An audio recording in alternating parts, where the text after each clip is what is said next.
The views and opinions of the host and guests are their own and do not necessarily reflect the position of the management and staff of Guardian Network.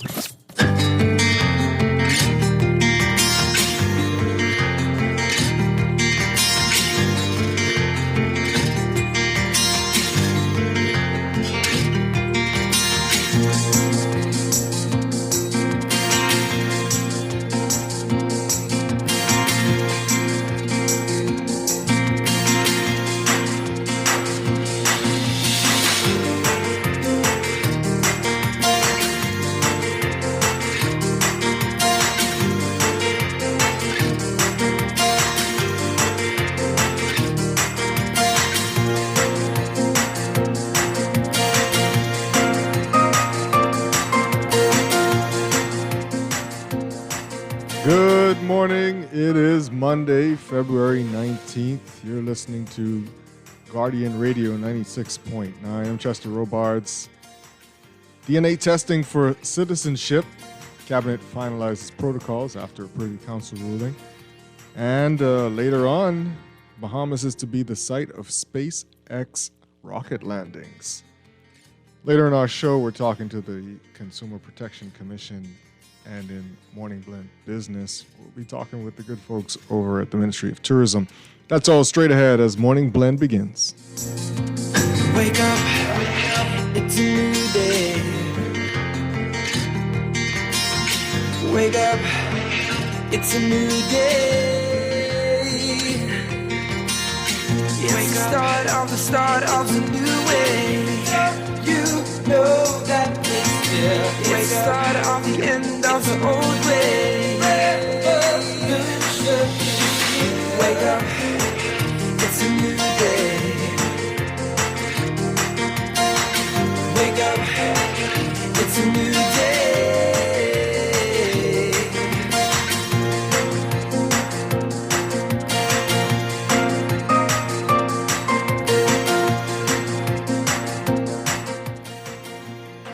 Good morning again, Bahamas. It is Monday, February 19th, 2024. This is Morning Blend on Guardian Radio 96.9. Again, I'm Chester Robards. Dwight is taking a break today. In a moment, Deandra Cartwright will be joining me. Also this morning in Morning Blend Business, we are talking to the Ministry of Tourism about their new campaign, Tourism is Everybody's Business. But first, it's time for the overnight, the latest breaking news from while you were sleeping and the top national and international headlines this morning.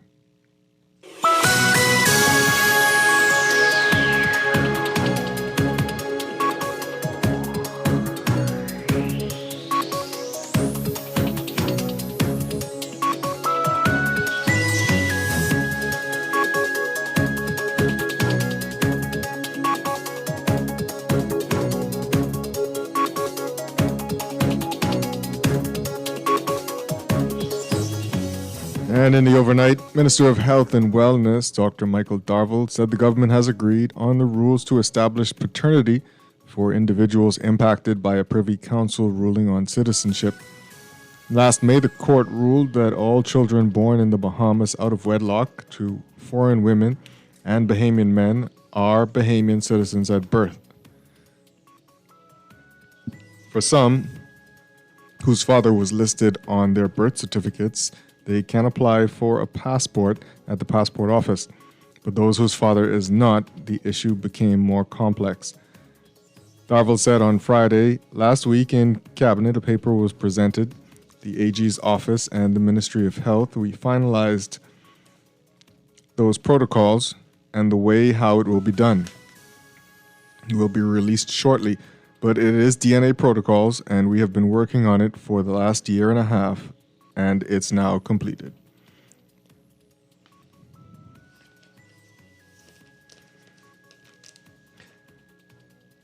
And an examination of the matters related to Bahamas Power and Light, including pronouncements made by government and BPL officials over the last 2 years, as well as reporting by the Ministry of Finance, portrays a story of contradiction and raises questions over what is true and what is absolutely not.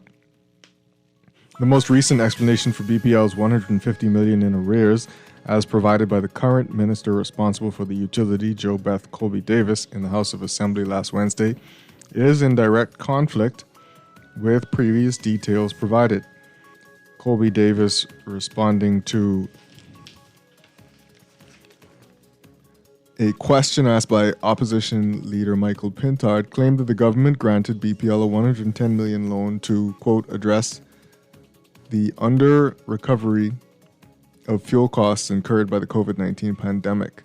The specifics of this loan, including the terms and interest rates, are in the process of being finalized, she stated.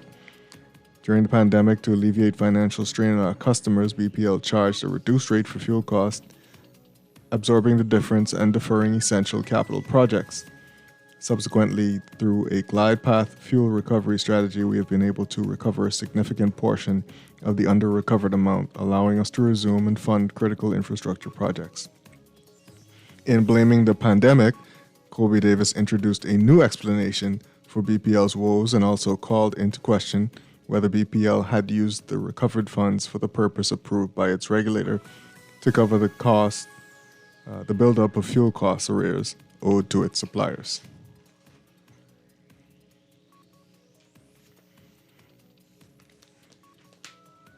And the Ministry of Tourism, Investments and Aviation on Friday announced the successful negotiation and execution of a groundbreaking letter of agreement with SpaceX, marking a revolutionary leap for the Bahamas into the realm of space tourism. The LOA establishes a strategic collaboration that positions the Bahamas as a global destination for witnessing booster landings, the ministry said. SpaceX, a pioneer in space exploration, is currently finalizing mission designs where one of the company's autonomous drone ships will serve as a Falcon 9 landing location east of the Exumas, offering a spectacle that will be visible only in the Bahamas. And the pilot of a Cessna 402 aircraft that crashed shortly after takeoff from Lynden Pindy International Airport shortly before 5 p.m. on Saturday walked away before the plane burst into flames, authorities said. After the crash, the pilot, who was the only person on board the plane, complained of chest pains and was taken to doctor's hospital, said Chief Superintendent of Police Elvis Curtis, the officer in charge of the airport division.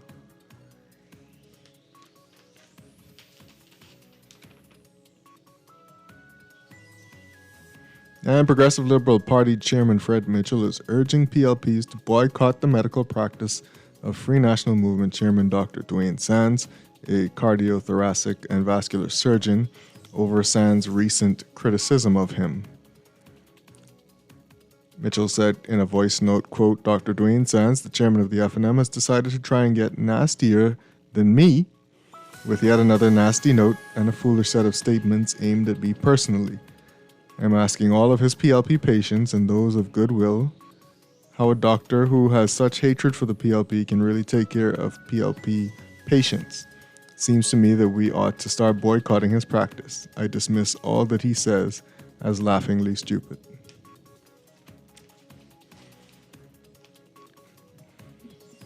Let's take a look overseas.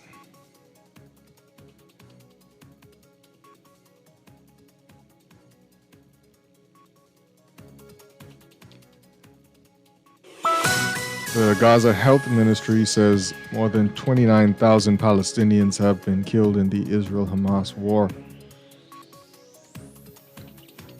That's 29,000 Palestinians killed in the Gaza Strip since the start of the Israel-Hamas war, the territory's health minister said Monday, marking another grim milestone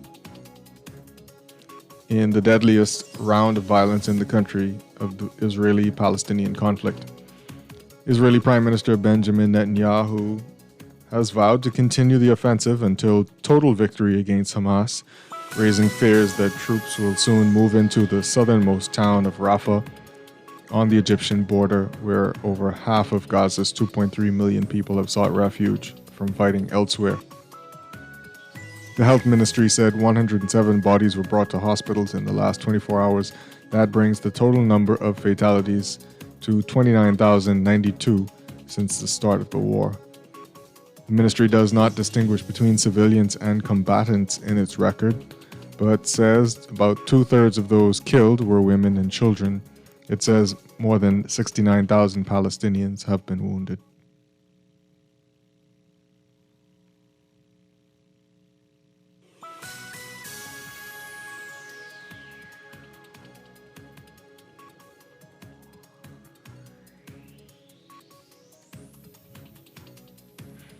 And in his 2020 campaign, Joe Biden vowed to undo former President Donald Trump's immigration policies, specifically expressing frustration with a policy setting limits on the number of asylum seekers accepted each day at the southern border. This year, Biden backed a Senate proposal that would have set daily limits on border crossings, and Democrats are planning to campaign to re-elect him by emphasizing that Republicans caused the deal to collapse.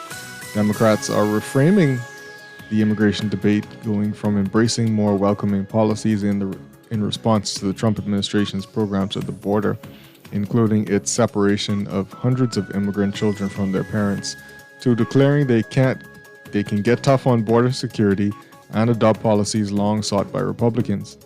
Biden's rhetorical shift risks straining his support from immigrants and their advocates who campaigned for him in 2020, but it appears to be working for Democrats after they won a special election in New York. Let's take a look at sports.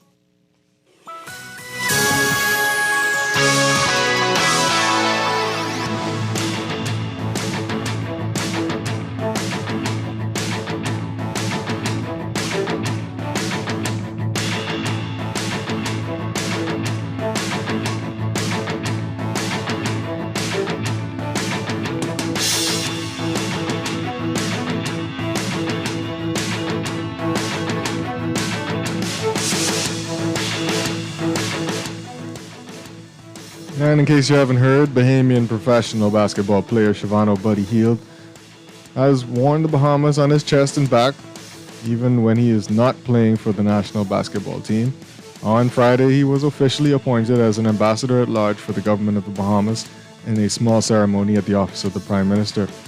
The 8 Mile Rock native took his oath of allegiance as an ambassador and was sworn in. He thanked Prime Minister Philip Brave Davis, the Ministry of Foreign Affairs, his family, and the Bahamian people. He said, quote, "I'm just grateful for the opportunity for my journey into the National Basketball Association. I want to take advantage of the opportunities into being a businessman and taking care of the youth of the Bahamas because they are the future." And the Bahamas senior national swim team wrapped up action at the World Aquatics World Championships 2024 at the Aspire Dome in Doha, Qatar on Saturday. Representing the Bahamas at this competition were Lamar Taylor, Victoria Russell, Radishka Gibbs, and Marvin Johnson. All 4 swimmers were in action on Saturday, swimming in the mixed 4x100 meters freestyle relay. Taylor, Russell, and Gibbs were in action in individual events as well. Taylor swam in the 50-meter backstroke event. He swam out of lane 1 in the 5th heat, which was the fastest heat. In the end, the national record holder in that event swam his way to touch the wall in 25.8 seconds for an 8th place finish in that heat. Overall, he finished 21st out of 44 competitors.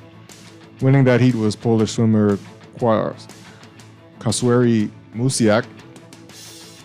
Masiuk, who posted the fastest time in the preliminaries of 24.58 seconds. Russell was in action in the women's 50-meter breaststroke event, swimming out of lane 2 in the second heat. The 23-year-old went on to swim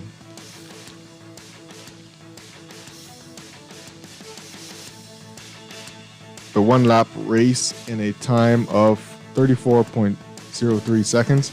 That time placed her 7th in her heat. Russell was 35th out of 41 swimmers. Winning that heat was Macedonia's Puilam Chen, who swam 31.56 seconds.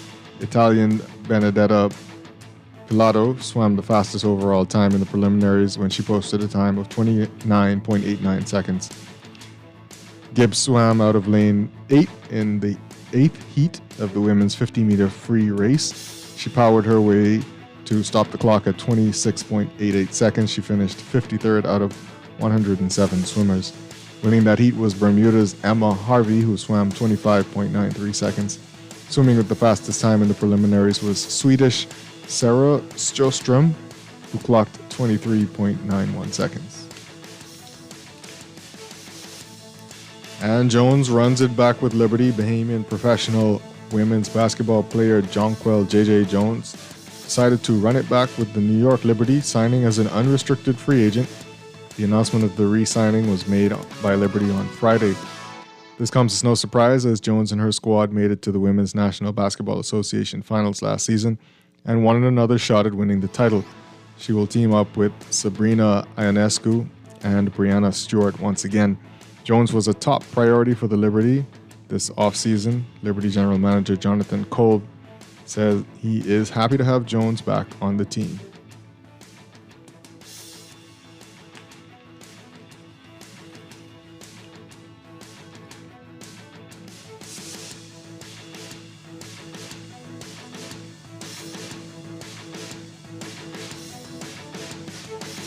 In international sports,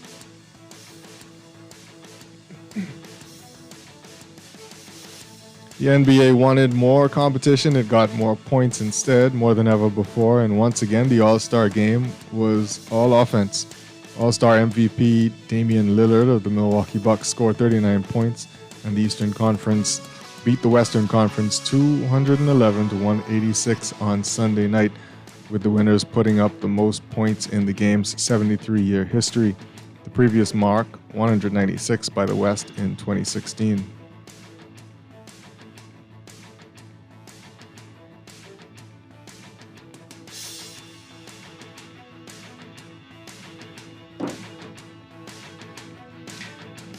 That's sports, brought to you by the Center for Digestive Health. Screening for colorectal cancer should begin at age 45. Reduce your risk for colon cancer and call the Center for Digestive Health at 328-5550 or WhatsApp 816-1417 to schedule your colonoscopy at a reduced price for the months of March and April. Special reduction for NHI registered patients.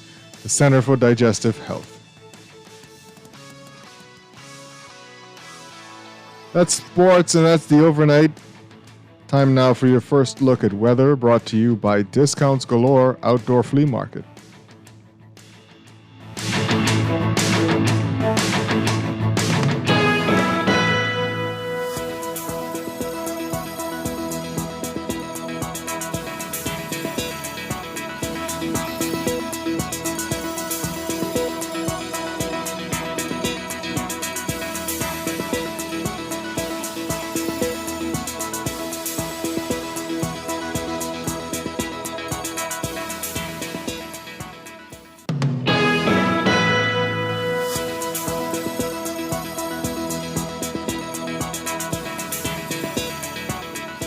And here's your forecast for today.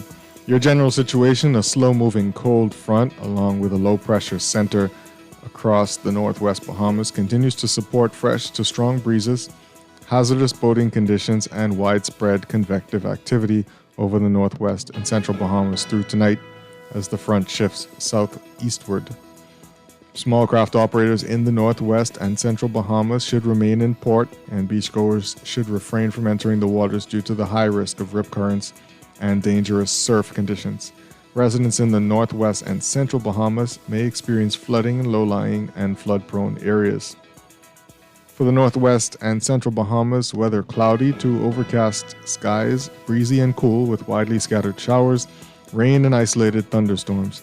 Some showers may become heavy and thunderstorms strong to severe at times. Today becoming partly cloudy and breezy with a few isolated showers and possible thunderstorms tonight. Small craft operators should remain in port. Winds southwest to west, shifting west to northwest at 15 to 25 knots with higher gusts. Seas 5 to 8 feet, but up to 12 feet in large swells, especially along Atlantic coastlines. For the southeast Bahamas, weather variably cloudy and a bit breezy, becoming partly cloudy with isolated showers this afternoon. Small craft caution is in effect. Wind southeast to south at 15 to 20 knots today, falling light and variable this afternoon. Seas 4 to 6 feet over the ocean. Your high temperature today, 79 degrees Fahrenheit, 26 degrees Celsius.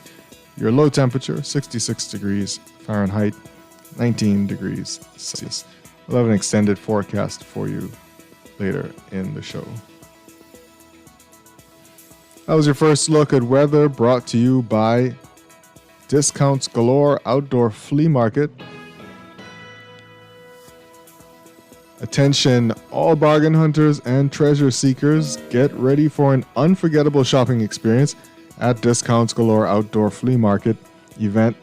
Join unique vendors offering fantastic finds at very low prices, with baby clothing at 50% off, delicious food, and family-friendly entertainment. Come on down on Saturday, February 24th at 9 a.m. to 5:30 p.m. to Discounts Galore on Mackey Street, opposite Bertha's Ribs. Telephone 361-7099 for more information. When we come back, we're discussing some of the day's top stories. That's when Morning Blend continues here on Guardian Radio 96.9, home of fresh news and smart talk all day. Wake up, it's a new day. It's the start of a new way. You know that it's the start of the end of the old way. Wake up, it's a new day. Tired of banks forcing you to use technology to bank the way they want you to? Your convenience is important. So no matter what your banking needs, Commonwealth Bank's friendly staff are always available in branch for that personal one-on-one service. But when you choose technology, our online and mobile banking app offers you state-of-the-art functionality. The choice is yours. Commonwealth Bank. Bank the way you want. Champ, baby girl, cable guy is here. Since the very beginning, you have been with us. This is Paul, and this is called the internet. Okay. Right, so For over 2 decades, we've been with you every step of the way. Look at her go! She's in front. My fellow Bahamians and residents. So yeah, times may have changed, and so have your needs as our valued customers. But some connections stand the test of time. Rev, we're with you. Struggling to repay your loan? Let us help you get back on track with payment terms that suits your financial situation and improve your credit score and credit report with the Bahamas Credit Bureau. Inquire about our restructured loans today. Call us at 356-7764.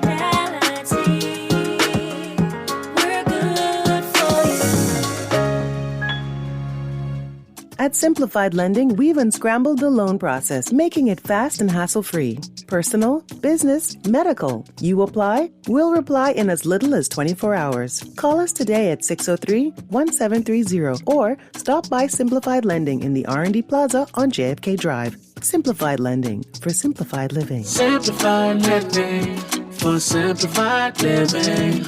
Simplified lending for simplified living.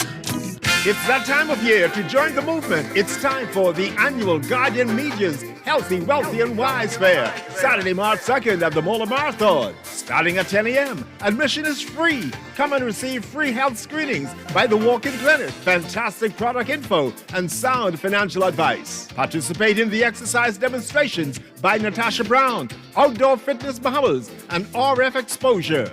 There will also be a CPR demonstration by Superior Care, plus live performances by Blawdy, Johnny Cake, Shine, and Carrington McKenzie, ending with a Saxon superstar Junkanu Rush Out.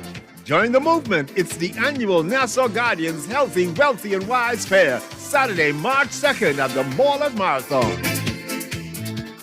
Screws and Fasteners World, Balfour Avenue and Palm Beach Street, has those hard-to-find fasteners for you right now. You can find stainless steel regular hex, carriage bolts, galvanized bolts, threaded rods, nails, self-tap screws, sex bolts, anchor bolts, turnbuckles, masonry tools, hand tools, and weed whacker strings. Check out the rope selection and car body fasteners too. Special orders are welcome. It's your #1 fastener store. Screws and Fasteners World, Balfour Avenue and Palm Beach Streets. Call 326-1976. Every day in a busy world, we have to do so much.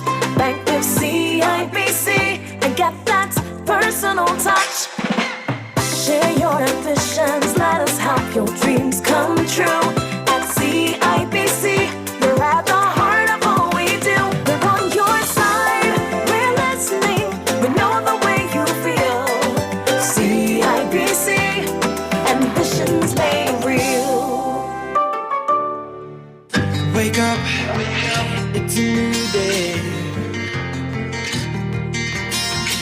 Wake up, it's a new day. It's the start of a new way. You know that it's there. It's the start of the end of the old way. Wake up, it's a new day. Wake up, it's a new day.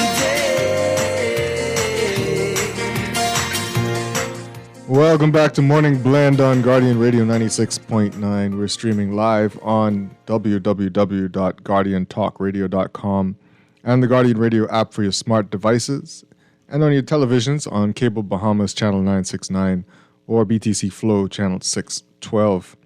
Guardian Radio is all over social media. We're on Facebook, Twitter, and Instagram. I'm Chester Robards. Joining me in a few, Deandra Cartwright. You can join our conversation today. Tweet us at MorningBlend969 or follow the hashtag MorningBlend. And be sure to like our Facebook page, facebook.com/MorningBlend969.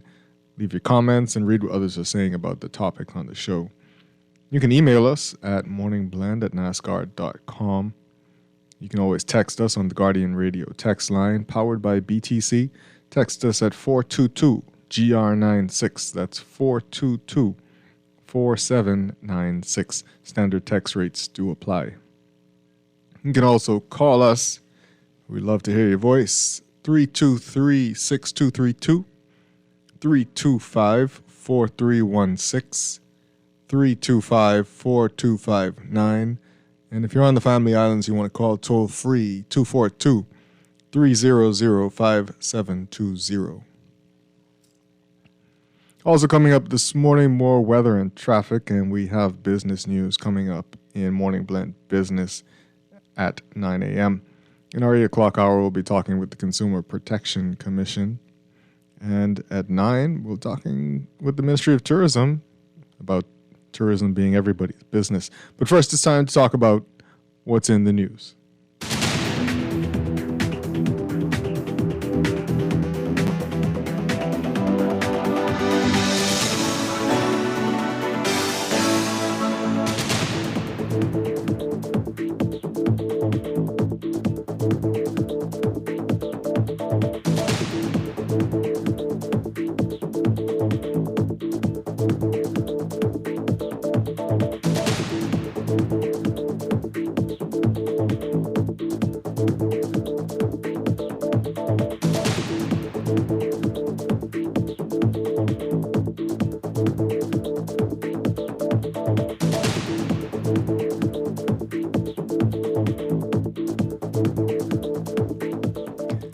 And in the news, lots to talk about this morning. A lot going on. As we speak, I'm looking for... Let's see, this is from yesterday. The latest crime report. Because if you're like me... Oh, maybe this is it. Okay. Sunday. In the early hours of Sunday. Okay, no, this isn't it. But the police report, it's talking about a high-speed chase of a robbery suspect. Early Sunday morning. 5 a.m., officers observed a white Chevy Traverse traveling at high rate of speed along Montrose Avenue, which they suspected was stolen during an armed robbery that occurred in the vicinity of Sears Hill. They pursued the vehicle, was driven by a male into the Montel Heights area, where he abandoned the vehicle and fled on foot.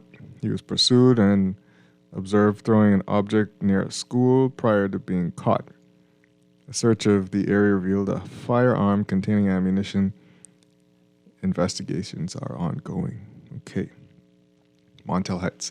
Well, if you live anywhere near the highway and you heard something that sounded like a high-speed chase yesterday, like last night, and massive amounts of gunshots going off, text in, let me know if you heard that or if you even know what was going on, because I don't see the police report for the morning yet, and I'm very curious to know what that was all about. It was a lot. It sounded like a movie going on outside. And I thought to myself, I hope we aren't becoming desensitized to this, or that it's just, I hate that I hear it and then I just go back to what I'm doing in the house as if this is a normal thing. I mean, it feels normal because I hear gunshots all the time where I live. But heaven help us.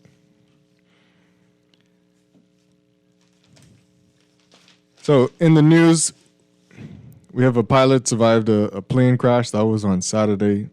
Thank God for that. I'm sure most, if not everyone, has heard about that, seen the pictures that were being passed around social media. We're just glad that he made it out alive.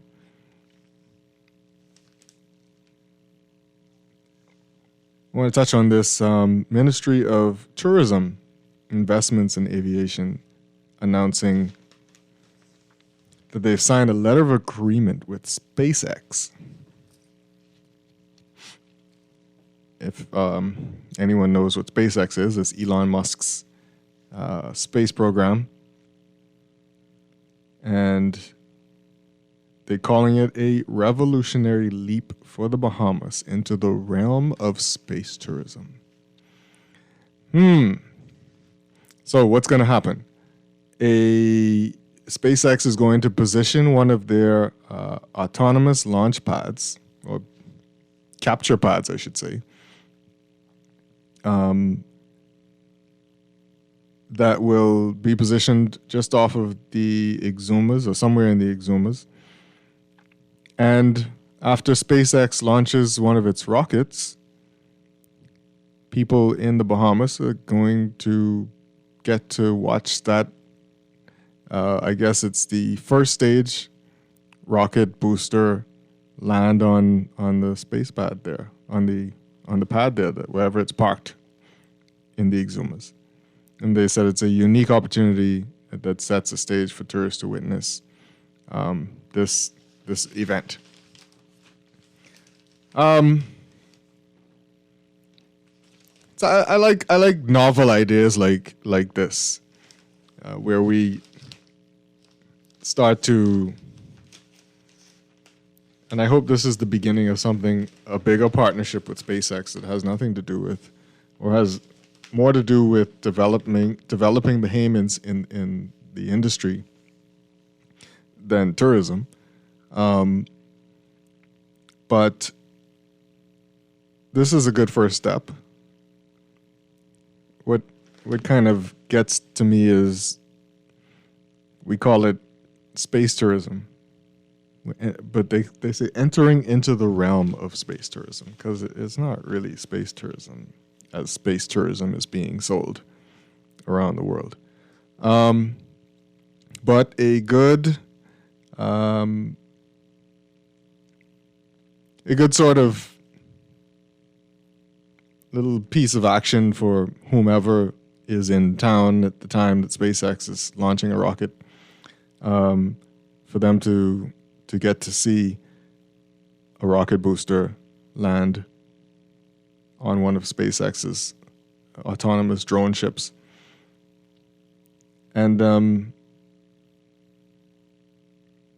so it goes on to say that the Bahamian landings covered in the LOA will not only support SpaceX's Starlink mission, but will also contribute to saving lives, enhancing first responders' capabilities, and ensuring connectivity in times of disaster. It says the technology embedded in this agreement represents a monumental development in rocket reusability, providing substantial economic advantages to the Bahamas and elevating its status in the global space industry. Elevating its status in the global space industry. Okay? That's Tourism Minister Chester Cooper saying this. And he goes on to say this letter of agreement with SpaceX marks a new era for the Bahamas. The historic agreement represents a pivotal moment for the Bahamas, propelling the nation into a key role in the global space industry. Simultaneously, it opens doors to unprecedented opportunities for our citizens, fostering long-term advantages for education, emergency response, and innovation. The Bahamian government aims to utilize this partnership for economic growth, job creation, and enhanced educational opportunities. In tandem with the LOA, SpaceX has committed to supporting the creation of a space installation or exhibit showcasing recognizable hardware and SpaceX spacesuits. This exhibit, the only one outside the United States, is expected to draw significant attention and attendance from both Bahamian citizens and international tourists. In addition to potential revenue growth, the Bahamas has secured Starlink internet connectivity. Okay, the story goes on to say this. SpaceX's commitment to educational outreach through STEM and space-focused presentations. Aisha Bowe, former NASA rocket scientist and STEM board founder and CEO, played a significant role in this achievement.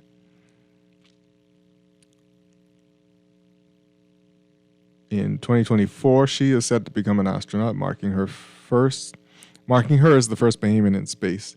Her inspiring journey shared globally through interviews, presentations, and a documentary aligns with the Bahamas' vision for innovation and education. In collaboration with SpaceX over the past 15 months, Bowe's expertise and STEM Board's contributions were integral in outlining procedures for space operations in Bahamian territory, the statement said. So this is great. Cooper went on to say the Bahamas is poised to embrace its newfound role in the global space industry, marking a pivotal moment in the nation's history.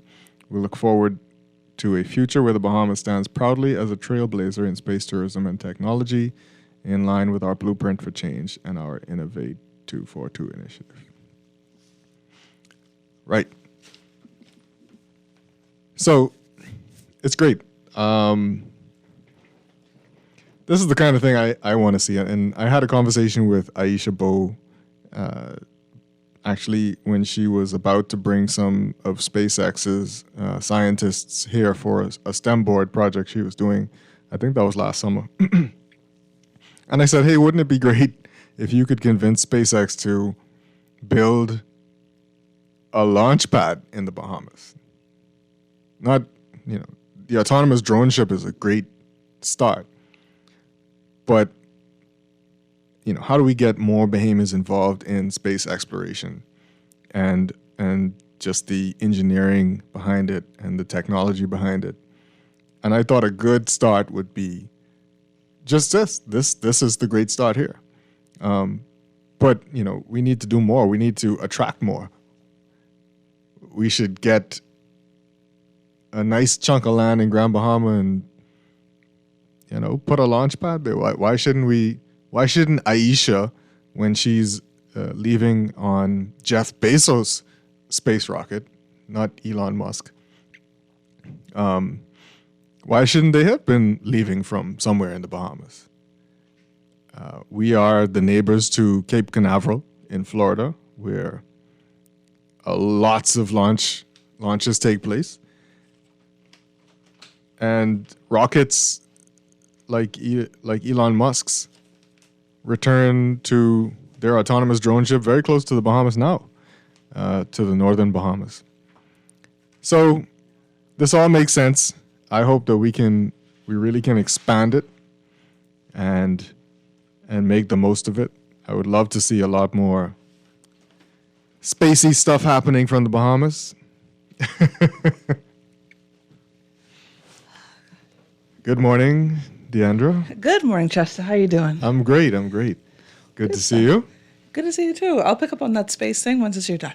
Yeah. No, I'm getting there. I'm getting to the end of this monologue on space landings. No, I think it's great.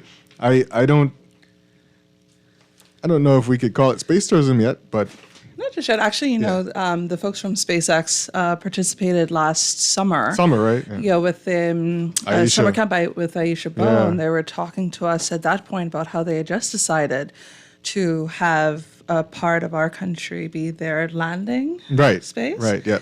And actually, ironically, when I was on Long Island with my baby sister, the same time that they said it would be coming down, we were able to see it coming down. Oh.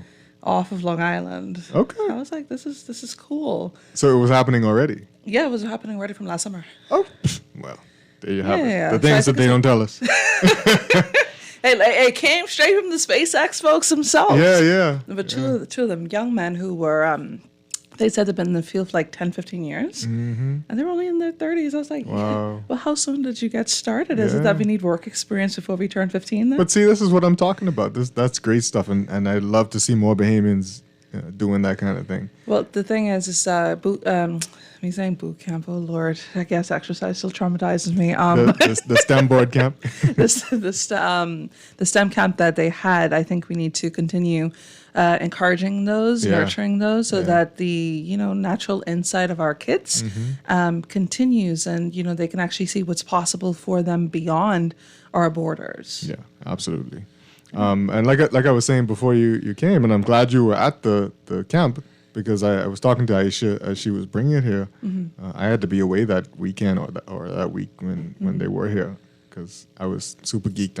I got my SpaceX jacket on. So. I almost put my hat on this morning because I got I think it's called Falcon 9. Yeah. So I got a hat thing about it as my baby sister from Long Island. Yeah. And that's another thing. How are we involving our family islanders in these opportunities? Mm-hmm. It's only because she came down, she has family on New Providence to stay with, she was able to participate. Wow. So it was fantastic. And then my little nephew says that he wants to participate again. So there is actually interest around, but do people know about it? Right. And are we encouraging it? And then beyond that, all of our children having equal opportunities to these things? Mm-hmm. And the reality is they don't. They don't, yeah.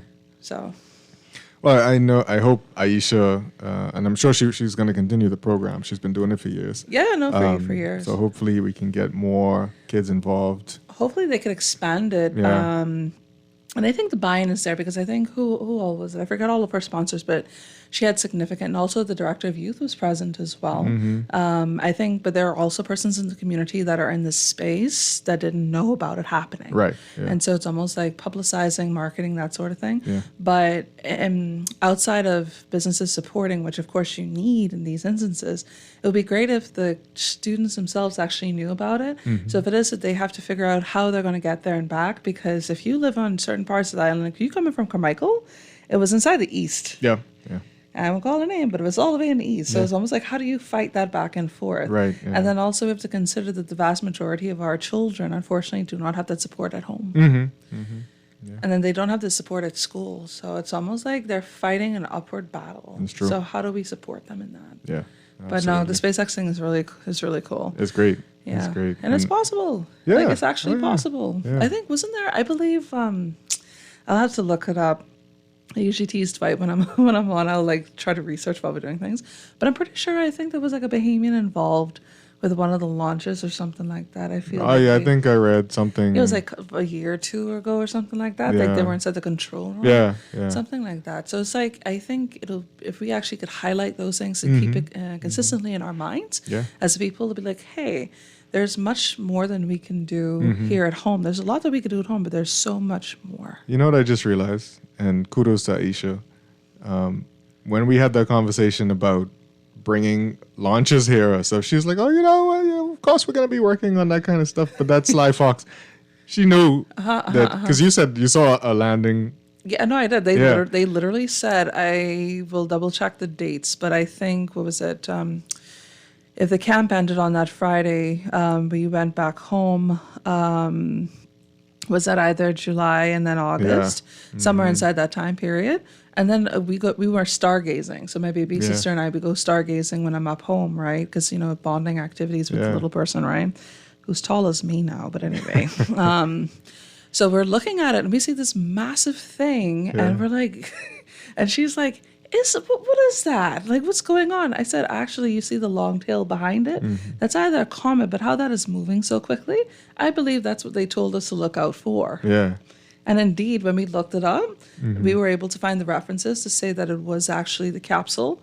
I forget what they call it, but they tried to recycle the first stage rocket booster from Falcon. And so that's what it was coming back down. I'm like, look at this. And I was able to show her like a full circle lesson. Yeah. Like she heard about it from the SpaceX guys. They were learning how to build certain things and how, continuing on that path can get them into the line of business that the SpaceX folks were in. And she was able to see for herself. Yeah. And I'm like, this is brilliant. Yeah. Yeah. So hopefully, Aisha doing good work. Yeah.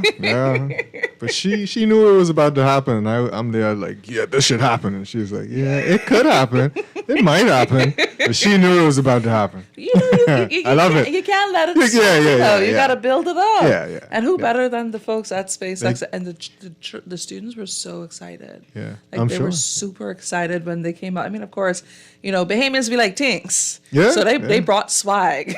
Right. They brought swag. They had keychains, stickers, hats. I was coming for my swag. She said she was going to save something for me, but no, man, listen, all the children, they got that first. And us Guardians, we didn't get anything. I did already buy my SpaceX jacket, so I got that. You didn't need the free things. You go on and invest on your own. Yeah. I got you. And Elon didn't need more of my money, but anyway. Listen. Let's not get into the business practices of Mr. Musk and monies, No, let's celebrate what we got. What we're able to get right now. Let's take a call. We got this call coming in. Let's take this call. Good morning, caller. Welcome to Morning Blend. Morning, that's Steven. This is Chester. Chester, to your guest. Yes, good morning. Yeah, I said, right, you're chuckling and laughing at you and your guests talking about this Elon situation. But the thing that concerns me, I hope this time around, the Bahamas don't put no crackerjack negotiators to negotiate nothing like that, and we must get paid for that. That man is one of the leading money men on this planet. I hope they set up the agreements properly, and the Bahamas is properly paid for that. Now, to spin off that, I'm happy that the pilot landed, got safe. Unfortunately, he probably lost his aircraft and some stuff around there. But now, Stephen, Chester, can you imagine if that was a larger airline? Come on, let's get real.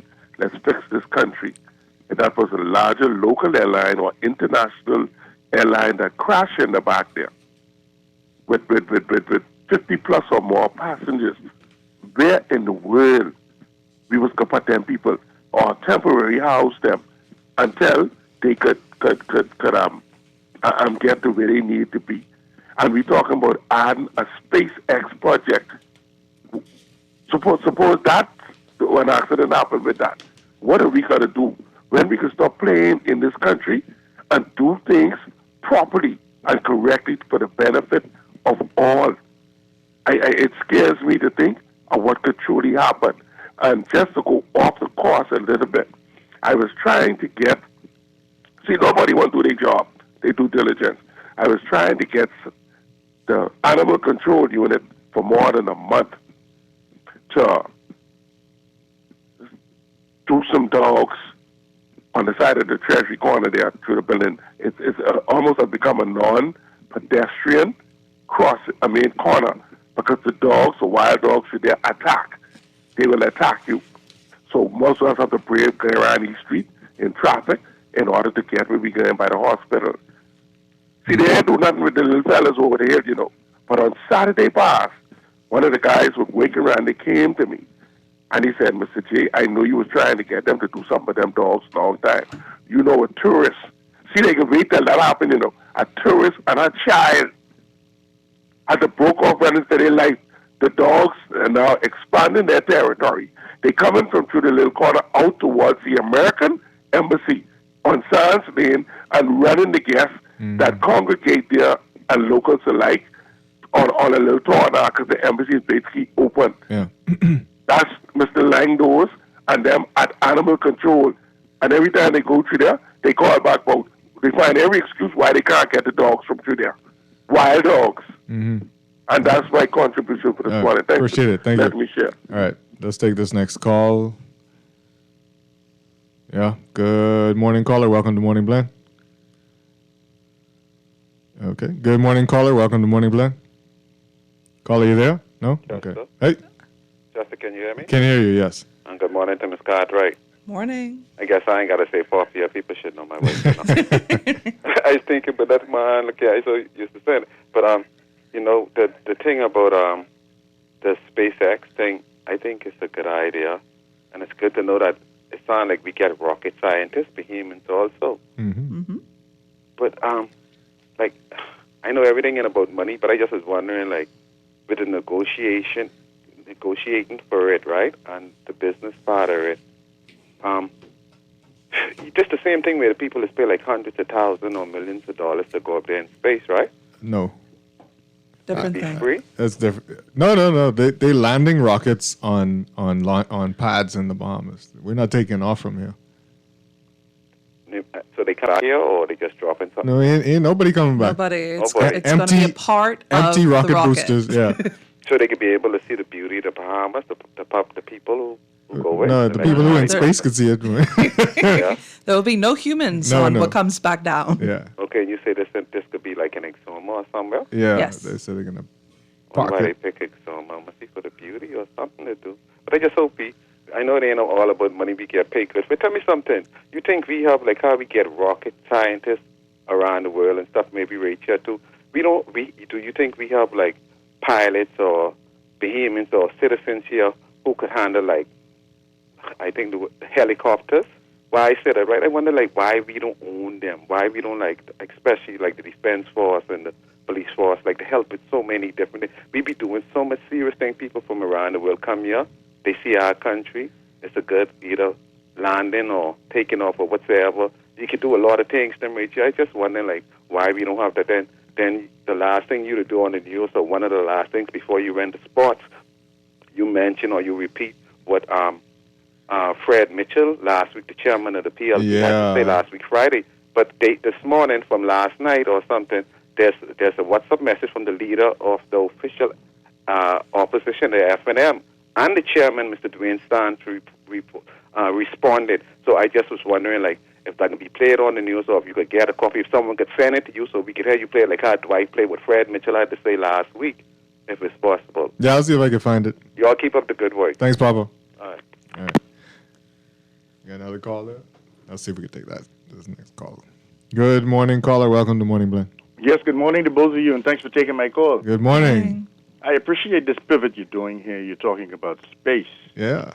You know, Neil deGrasse Tyson, who runs the Hayden Planetarium in New York, Mm-hmm. I would advise a lot of Bahamians to have a chance to visit in the summer, and you might learn something like I did. You know, Mount Everest is not the tallest point on planet Earth. No, it isn't. That's something to ponder. No, it isn't. But that's what we've been taught all our Well, lives. maybe it's not. Maybe it's the tallest point on Earth. It might not be the tallest mountain on Earth. No. Hold on now. Because the Earth is elongated, right?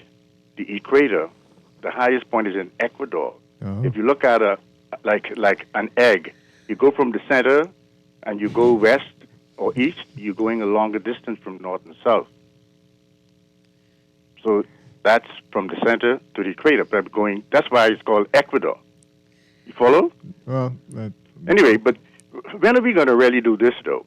Mm-hmm. Get database or complete with the tourists that visit us. Just ask them some questions. They like to fill out little forms. What's your annual income, your hobbies, what you like to do, so that we can collect a large database. The way everybody's doing it now, WhatsApp, Edge, Chrome, the browsers are grabbing everything we have. Why don't we grab data from tourists that visit here so that we can know how many like football, how many, you know what I'm trying to get at here? Yeah. So when there's a number of persons or an event that's coming on or going on like this one, we would know how many tourists who have ever visited us who like the things like when Jupiter is at opposition. How many people know what that's all about? Right? So why can't we do that in tourism? I think that could work. Yeah. I have no doubt that that tourism, the good people over there have done surveys that include some of those things that you're talking about. I don't know about planetary retrogrades and all them things, but yeah. Anyway, I just thought I'd share, since you want a good move here, we're not talking about crime right now. No. Good job. I heard enough gunshots last night. All right. Thanks a lot. Appreciate it. Let's take this next call. Good morning, caller. Welcome to Morning Blend. No, go. So there was something the first caller said. I'm trying to remember what I want to touch on. He mentioned something. Anyway, mentioned a lot of things. It'll come back to me. You mean with the humans, the payment of airspace? Yeah, airspace payment. No, because they didn't mention anything about payment inside this, but perhaps we haven't seen the full scope. Right, yeah. Because, I'm wondering if most persons are aware, and our caller must have been aware, that for aircraft to pass through our airspace, they have to pay. Yeah. And we literally just got that back as a country, those rights, a year or two ago. Because somebody else was managing it for us. Yeah, the FNM administration put it in place when they were in. So so it's almost like if you're having it come down from the stratosphere. Yeah. They're going to pay for a direct drop. So I'm like this a direct drop. That's actually funny. So with a direct drop, how much would that cost as opposed to aircraft going? Yeah, over, right? Yes, this is like going straight through, like latitude, longitude, as opposed to literally, we just need this one space, like this amount of square footage to just drop. Well, it's interesting that he brought it up because the question does remain: is it a cost benefit to SpaceX to have this here versus in the U.S. or waters that aren't international waters as opposed to international waters? I don't know. Like, what's the underlying There could be so many different interpretations possibly. That's actually a really good question. Like, is it cost or is it maybe location? Is it easier depending on where they have, where they're going up towards? Right. Is it easier to just drop it down below? Because considering I think they have a trajectory to go straight up and then across them to move around or whatever like that. Just letting it fall. Because I don't think if I recall correctly, with these types of launches and whatnot, they rarely, if ever, go back to the same spot they were launched from. And so I guess it's almost about maybe us being the closest country to the U.S. to retrieve it.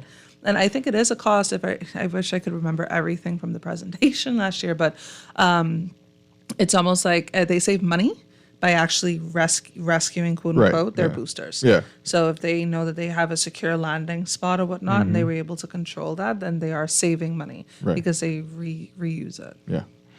And so something we got to look into whether or not any space program pays for the airspace that they fly over. We need to. They need to be paying. I mean, if it's only a drop, I think they need to. If airplanes are crossing our airspace, are going across our airspace, have to pay us for the amount of time that they're in our airspace, then it should be the same thing. However, that would be a very tricky negotiation because considering the amount of time it takes for that for the booster to drop back down, there's going to be far less time, in my estimation, than some of these longer flights. Yeah. So I would be curious, but then again, I used to negotiate in my former life, so I'd be curious, very, very curious. It would be interesting to know. Let's read some of these text messages before we go to our break. Oh, it's a long text message. This person says, let's be cautious. I've been waiting for the cautious texters and callers. We also thought having Ocean Gate Titanic submersible here was simply wonderful. Now, first of all, why bring that up? Because it didn't sink here or implode here. So what's the point? But anyway, only to find out the unspoken common knowledge in the industry was that the inventor was being extraordinarily reckless, skimping on whatever. Okay, who exactly is going to perform the oversight of this drop zone? Are you kidding me? Anyway, I pray God it's not the Bahamas. Sorry? Because we can't even monitor the quality of vessels transferring oil. Oh, you mean with who's going to oversee it? Yeah. Oh no, I don't think that's going to be like you stand to the side of you with you when you come down, or people take over. Like other operations that we have going on. Air traffic controlling have nothing to do with it. Just to say, there are other operations happening in this country that Bahamians are not involved in. I hope we all know this. Yeah. Okay. Did anyone see the plane crash at Coral Harbor? I thought we spoke about that. Coral Harbor? Was it That was Coral the other thing he mentioned that I want. Why did he bring up the fact that if It was like fear. I took it as a bit if of there was a crash of like a larger very, plane, like very fearful, fear mongering almost maybe. But it's almost like that is a thought that will come to mind. But sometimes it's almost like how do we go all the way to the negative?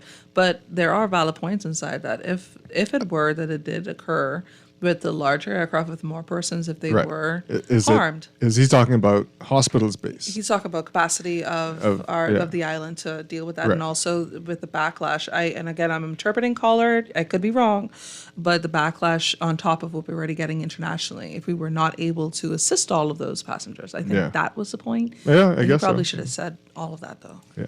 And I'm interpreting. Sorry. Again, that's another interesting thing that we And can we were always find over out. capacity at Princess Margaret. Yeah. So, but the hospital does drill. The airport does drills every so often, disaster drills. So it's interesting to. I've never heard about where they would send injured people, if there were like 100 injured people. Like what would happen? Where they would triage or any kind of thing. I would assume like that they would have to split all of those because there's a location at the airport, but then it's the timing and the severity of cases. But again, I'm not a triage nurse or anything like that. So that'd be interesting. We are also okay. So this person says, "Let's not get excited because people use words. These type of ventures need strict oversight. We are also aware that the reason many of these operations go outside the U.S. to avoid oversight. Elon Musk is known to take extraordinary risks. Some work, some don't. Let's keep our minds alert and not be fooled by our eyes, itchy pockets, blah, blah, blah." So Elon Musk operates in the U.S. and is NASA's official partner for certain space exploration programs coming up. I think he's leading the majority, if not all, of their Yeah. exploration right now. So, I mean, don't basically, know. what the texture is saying is that he or she wants to make sure We don't get that swing. we don't get take for conk. That we not to conk in the situation. Thank you for looking out for us, but there's a lot of things that you didn't consider when you were writing that text. No, but the thing about it goes back to accountability. Are we getting all the information? Are we requesting all the Are information? we getting all the information? All we got was a press release. Well, this is what I'm saying. It's like, do we ask for this type of information? Should we be asking? Now we got to ask as the things come up. And then this is the thing, right? People beat up journalists in the country for things. But like everything doesn't come to us right away. And this is why we It's also not until depend you start on prodding. Right. And then you see the press release like, what about this, and this? Exactly. Right? Like this conversation that we're having. Can you imagine? Like we've already uncovered how many whys, how, right. when. Correct. who. And so now we have to go and ask the questions. Yes. And hope that they're answered. Yeah. So this person says, "Good morning. We need to get real. This is Bahamas. Politicians get paid. The people would not get $1 from it." Well, we'll see. It's a tourism product. Yeah, people do actually travel to see these things. It is quite a spectacle. Best seen on our family islands, unfortunately, because the light pollution on this island is insane. Yeah, that's for sure. It's too much traffic-y things around here too. Let's go take our break, and we'll try and get to the rest of these messages. And when we get back, I'll tell you just exactly why that caller was correct in saying Everest is actually not the highest point, depending on how you measure it. Yes, good. So yes, let's go to the break. Morning Blend's gonna be back. Wake up, it's a new day. It's the start of a new way. You know that it's the start of the end This is of Guardian Radio 96.9 FM, Nassau, Bahamas. Looking for your first or new home, or even using your existing home as equity, RBC understands that your journey to home ownership is unique, and your mortgage financing should reflect that. That is why at RBC we have dedicated mortgage specialists that provide sound advice and helpful solutions to make your dream home a reality. Best of all, the RBC mortgage team is mobile, flexible, and will meet you almost anywhere. Visit rbc.com/take 60 seconds to connect with an RBC mortgage specialist.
And it's time for your morning blend traffic alert. Brought to you by RBC. Visit rbc.com/Caribbean for more information. Let's look at your hotspots right now. I'll tell you what your not so hotspot is.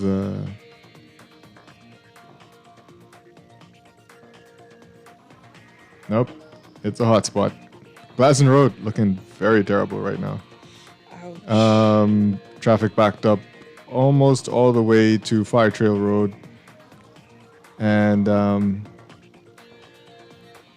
it's moving slightly just down the hill, but must be something going on there. If you have another route you can take, I would take that alternate route. St. Butler Highway jam-packed all the way to Tonic Williams Darling Highway. Traffic backed up past Fire Trail Road. The traffic on Fire Trail Road eastbound is building substantially. So that means the traffic on Tonic Williams Darling Highway just east of the roundabout with Sir Milo Butler Highway is beginning to build up way back.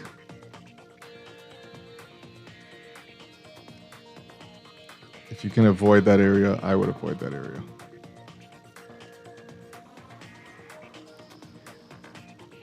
Over on Eastern Road, traffic backed up. Past Fox Hill Road, but not too bad. As you head westbound, it does clear up in some sections before Village Road. So that's not looking too bad for you this morning. Blue Hill Road, traffic backed up all the way to Carmichael Road, but the traffic on Carmichael as you approach Blue Hill is not too bad at the moment. East Street, there are pockets of traffic there.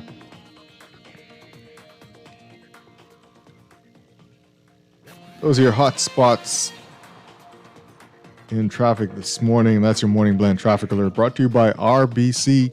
You can learn more at rbc.com/Caribbean.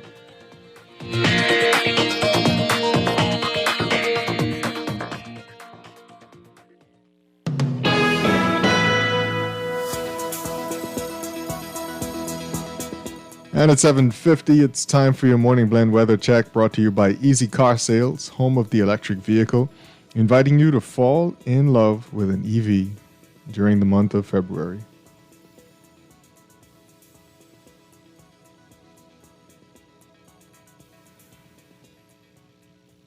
And your general situation, a slow-moving cold front along with a low-pressure center across the northwest Bahamas continues to support fresh to strong breezes, hazardous boating conditions, and widespread convective activity over the northwest and central Bahamas through tonight as the front shifts southeastward. Small craft operators in the northwest and central Bahamas should remain in port, and beachgoers should refrain from entering the waters due to the high risk of rip currents and dangerous surf conditions. Residents in the northwest and central Bahamas may experience flooding in low-lying and flood-prone areas. For the northwest and central Bahamas, weather cloudy to overcast skies, breezy and cool with widely scattered showers, rain, and isolated thunderstorms. Some showers may become heavy and thunderstorms strong to severe at times, today becoming partly cloudy and breezy with a few isolated showers and possible thunderstorms tonight. Small craft operators should remain in port. Winds southwest to west, shifting west to northwest at 15 to 25 knots with higher gusts. Seas 5 to 8 feet, but up to 12 feet in large swells, especially along Atlantic coastlines. For the southeast Bahamas, weather variably cloudy and a bit breezy, becoming partly cloudy with isolated showers this afternoon. Small craft caution is in effect. Winds southeast to south at 15 to 20 knots today, falling light and variable this afternoon. Seas 4 to 6 feet over the ocean. Your daytime high temperature 79 degrees Fahrenheit, 26 degrees Celsius. Your overnight low temperature 66 degrees Fahrenheit, 19 degrees Celsius. We'll have your extended forecast for you in the 8 o'clock hour. That's your weather check. Brought to you by Easy Car Sales. Are you ready to break up with your gas car? Trade it in for an EV at Easy Car Sales and drive electric happily ever after. Visit easy242.com to find out more. We'll be back with more Morning Blend after these messages here on Guardian Radio 96.9.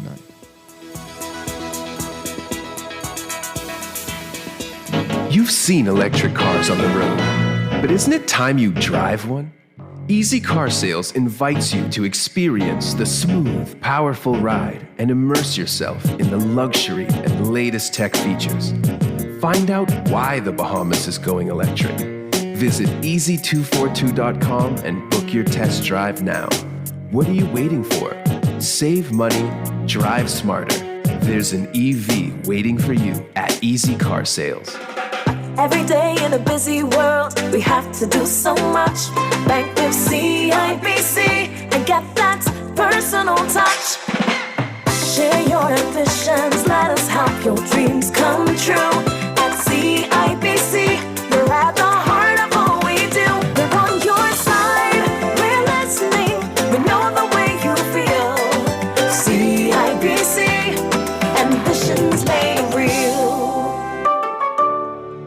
Wherever you're headed, the Custom Computers Know-How team is standing by to help guide you in the East and the West. We now have 2 convenient locations on Patton Street in Palmdale and our newest store in the Caves Village Shopping Plaza through the Blake Road entrance. Discover the latest products by top international brands and the knowledge you need to unleash tomorrow's technology today. Drop by Custom Computers out east or out west. We're open Saturdays from 10 till 4. Every day in a busy world, we have to do so much. Bank with CIBC and get that personal touch. Share your ambitions, let us help your dreams come true. At CIBC, you're at the heart of all we do. We're on your side, we're listening, we know the way you feel. CIBC, ambitions made real. March 8th, 2024 is International Women's Day. Guardian Media wants all Bahamians to truly inspire inclusion. It's not just something we should say or something we should write about. It's something we need to think about, know, and embrace. It's what we should believe in unconditionally. This International Women's Day, Guardian Media wants you and your company to inspire inclusion. Celebrate the women in your organization this International Women's Day by placing them in an ad in our International Women's Day supplement. For more information, call 302-2300 or contact your account executive. The aim of the International Women's Day 2024 campaign is to collectively forge a more inclusive world for women. International Women's Day, March 8th, 2024. Inspire inclusion. Doctors Hospital has reimagined primary care. We have invested to improve our health system, ensuring that accessible, affordable, world-class clinical care is closer to you. We understand that your relationship with a primary care provider shapes the foundation of your overall health. Our new modern primary care facilities are where critical diagnoses and true personalized treatment begins. With locations across New Providence, Grand Bahama, and Exuma, we invite you to experience the Doctors Hospital difference. Book your next appointment at clinics.doctorshosp.com. In 2023, over 9 million visitors came to the Bahamas. This year, we plan on shattering that record. That's why tourism is everyone's business. Paradise is not only found in Nassau, but throughout our 16-island destination. No matter who you are or what you do, we all have a part to play in our tourism industry. This is our country. These are our islands. This is our home. That's why tourism is everyone's business. Wake up, it's a new day. Wake up, it's a new day. It's the start of a new way. You know that it's the start of the end of the old way. Wake up, it's a new day. Welcome back to Morning Blend here on Guardian Radio 96.9. I'm Chester Robards. And let's read some of these text messages before we got to go to our 8 o'clock news. And this person says, so we're still talking about SpaceX and this tourism product that we're bringing here to have people watch booster landings. And they're apparently going to build a little SpaceX museum somewhere. It didn't say where. Wow. Anyway. They have to have a draw, you know. People literally travel to go and watch these things sometimes. Yeah. But it's also, I mean, we have a pretty good marketing campaign as a country. Maybe this is, again, a new strategy. The very fact that the tourism minister is the one talking about it, then I guess that's what they're going to go ahead with. Well, I mean, and you also asked why off Exuma, right? His constituency, maybe. Well, you know, I listen. I was a Long Island gal, so I mean, if some of that business come right over to Long Island, we good. Well, you said you could see it from where you were. Well, I guess you could see it coming down. No, literally, you can see Exuma see from it Long live. Island, and from Exuma, you can see Long Island. You know, at different points. Right. Like you literally can catch a boat over to. They actually now have. It's not a ferry; it's like a fast boat in between. Right. And so, because you know, there's no banks on Long Island, so they yeah. try to go over to Exuma to do their business I and heard things that, like that, and yeah. it's cheaper than getting a flight. Do you know how hard it is to get a flight to New Providence? Do you know how expensive it is? Almost, I would say, it's almost $300. Literally, and that's if you could catch a flight. So yeah, man, if they put it on Exuma, that means send some business to Long Island, please. Thanks. Well, y'all will be able to sell it too, because you know. Well, yeah. But did you actually see the booster land? You could just see all that, or you just saw it in the sky? It was just inside the sky, but not like that. Like again, my baby sister was like, "What in the world is going on?" And we saw it, but then it exited from where we were because it was also a cloudy night. Oh, okay. So once it got to a different point, and then also where we were in the center part of the island for the most part. So obviously, if it was going down to the Exumas, Right. it was on a different trajectory. Yeah. So, but again, you could sell that, and again, I mean, my personal experience, you can see the Milky Way very brilliantly on Long Island, but I've also seen magnificent photos off of Exuma of the sky. So again, you could sell the experience. Yeah. All right. Quick, get through this text message before we gotta go. Oh. So what's going to happen with the boosters after they land? Will they be reused? Or are they using us as a graveyard? And the people say that they trying to reuse their things. That's why they trying to get it down so they could take it back. I was just reading an article where they literally have it timed how long it takes to retrieve and then transport back to the launch site so they could redo another thing. Yeah, that's how it works. Reduce, reuse, recycle, guys. That's what's happening. We just need to know the details of the entire agreement.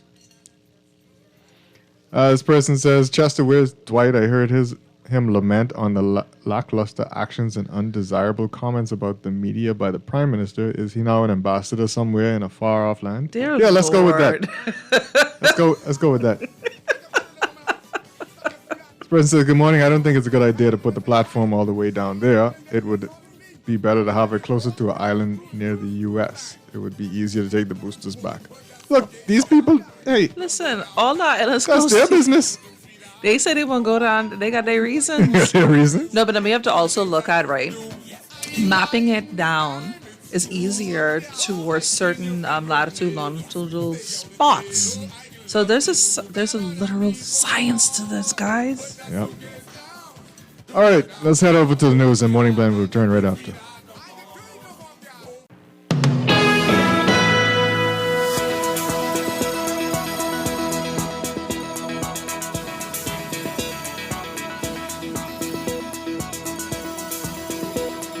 And now at 8:20 a.m., it's time for your final look at this morning's weather, brought to you by Sherwin-Williams Paint.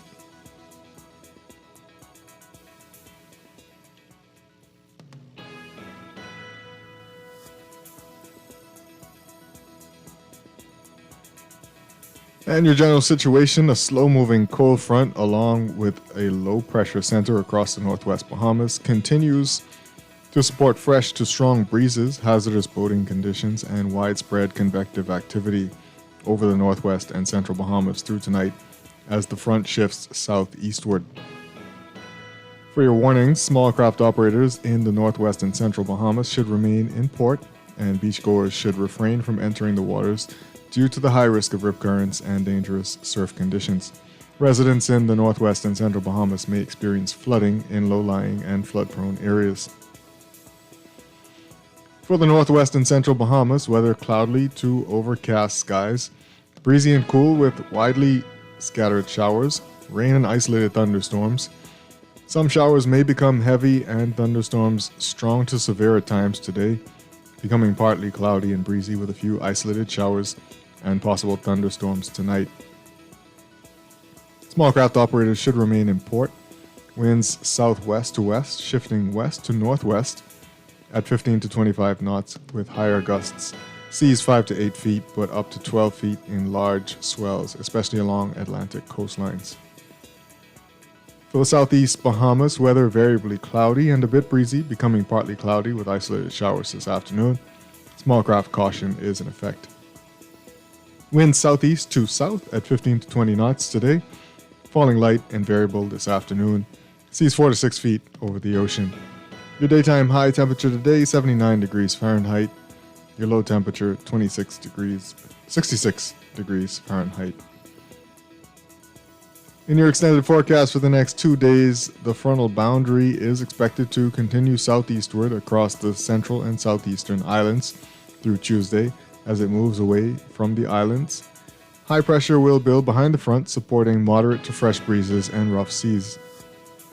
Your outlook for Tuesday, partly cloudy and breezy with a few residual isolated showers over the northwest Bahamas, mostly cloudy and breezy with scattered showers and isolated thunderstorms, mainly in the vicinity of the front over the central and southeastern islands. Winds northwest to north at 15 to 20 knots with higher gusts. Seas 4 to 7 feet near shore, higher offshore in light to moderate swells. Your forecast for Wednesday, weather variably cloudy and breezy with a chance of an isolated passing shower. Winds northwest to north at 15 to 20 knots with higher gusts, occasionally falling to 10 to 15 knots. Seas 4 to 7 feet near shore, higher offshore in light to moderate swells. That was your weather check brought to you by Sherwin-Williams Paint. Sherwin-Williams Paints has got you covered for all your painting and equipment needs. Visit Sherwin-Williams Paints online or in store today.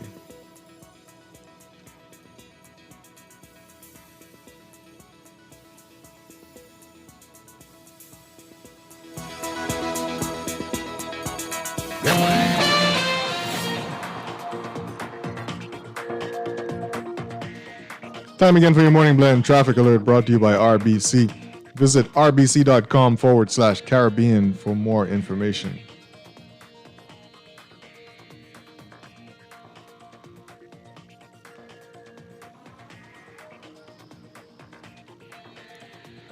Things seem to have improved ever so slightly on Sir Mila Butler Highway.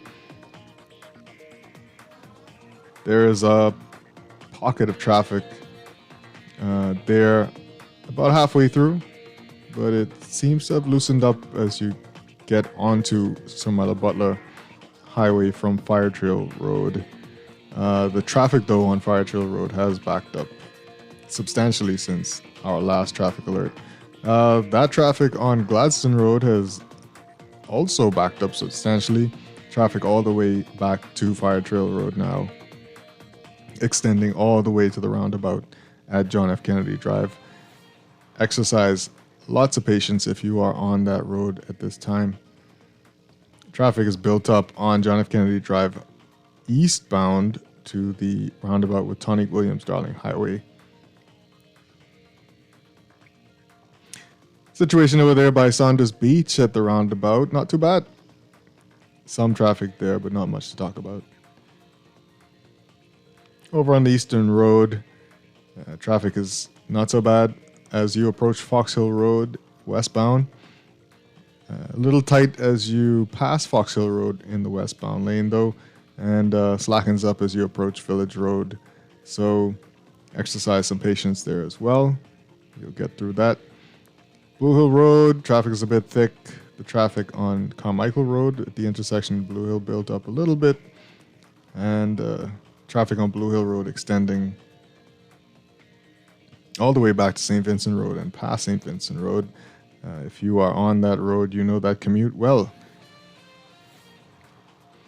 Those are your tight spots for the morning. That's your morning blend traffic alert brought to you by RBC.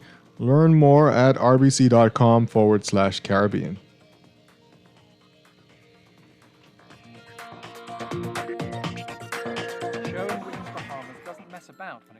product range and product knowledge. If it's a new product come in the store, we walk the store and study that product. One thing with our boss, if a new product comes in, he takes the time and he's always keeping us up to date with product knowledge. And we just had 9 weeks of different products that we had to study, and we had exams at the end of each product. Yeah. The only way we could sell the product effective, we have to know that product. Yeah, that helps us to relate to our customers. It gives us better knowledge to know what product to introduce to them. You understand? So we can know what product to give them to use and what product not to give them to use. So product knowledge is really key in Sherwin-Williams. They got the keys. And the key is the product knowledge that comes with our extensive product range at Sherwin-Williams Paints, Bahamas. Find color in every day. Mommy, why can't dogs talk? Why do I have to go to school and you don't? Why do you sing in the morning when you're bad at it? Why don't you brush your teeth when you take me to school? Why doesn't it ever snow here? Why does Daddy take the bus to work? Why are trees so tall? Why don't you tell me where babies come from? Mommy, Mommy, Mommy! We're like a kid that doesn't ask a million questions before noon. CG Atlantic Agents and Brokers. Good like that. You've heard of electric cars. Now it's time you drive one.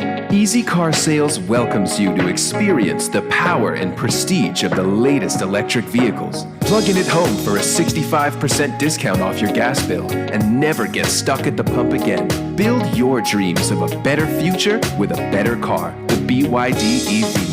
Visit easy242.com to book your free test drive today. Save your money while driving in style. Only at Easy Car Sales. It's that time of year to join the movement. It's time for the annual Guardian Media's Healthy, Wealthy and Wise Fair. Saturday, March 2nd at the Mola Marathon. Starting at 10 a.m. Admission is free. Come and receive free health screenings by the walk-in clinic, fantastic product info, and sound financial advice. Participate in the exercise demonstrations by Natasha Brown, Outdoor Fitness Bahamas, and RF Exposure. There will also be a CPAR demonstration by Superior Care, plus live performances by Blotty, Johnny Cake, Shine, and Carrington McKenzie, ending with a Saxon superstar Junkanoo Rush Out. Join the movement. It's the annual Nassau Guardians Healthy, Wealthy, and Wise Fair, Saturday, March 2nd at the Mall of Marathon. Struggling to repay your loan? Let us help you get back on track with payment terms that suits your financial situation and improve your credit score and credit report with the Bahamas Credit Bureau. Inquire about our restructured loans today. Call us at 356-7764.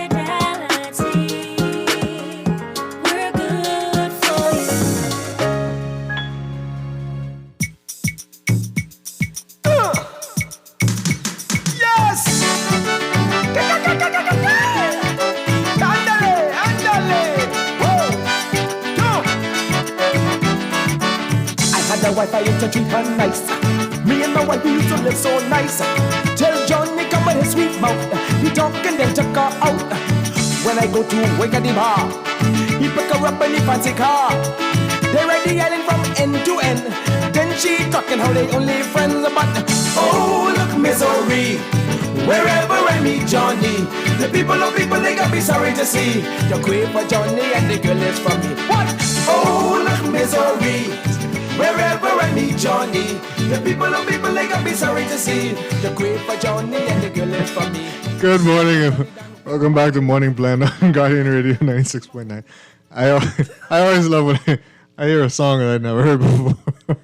What is that song? I was trying to figure out the influence of the song, and I feeling sorry for whoever ain't Johnny. What was that? The wife got teeth.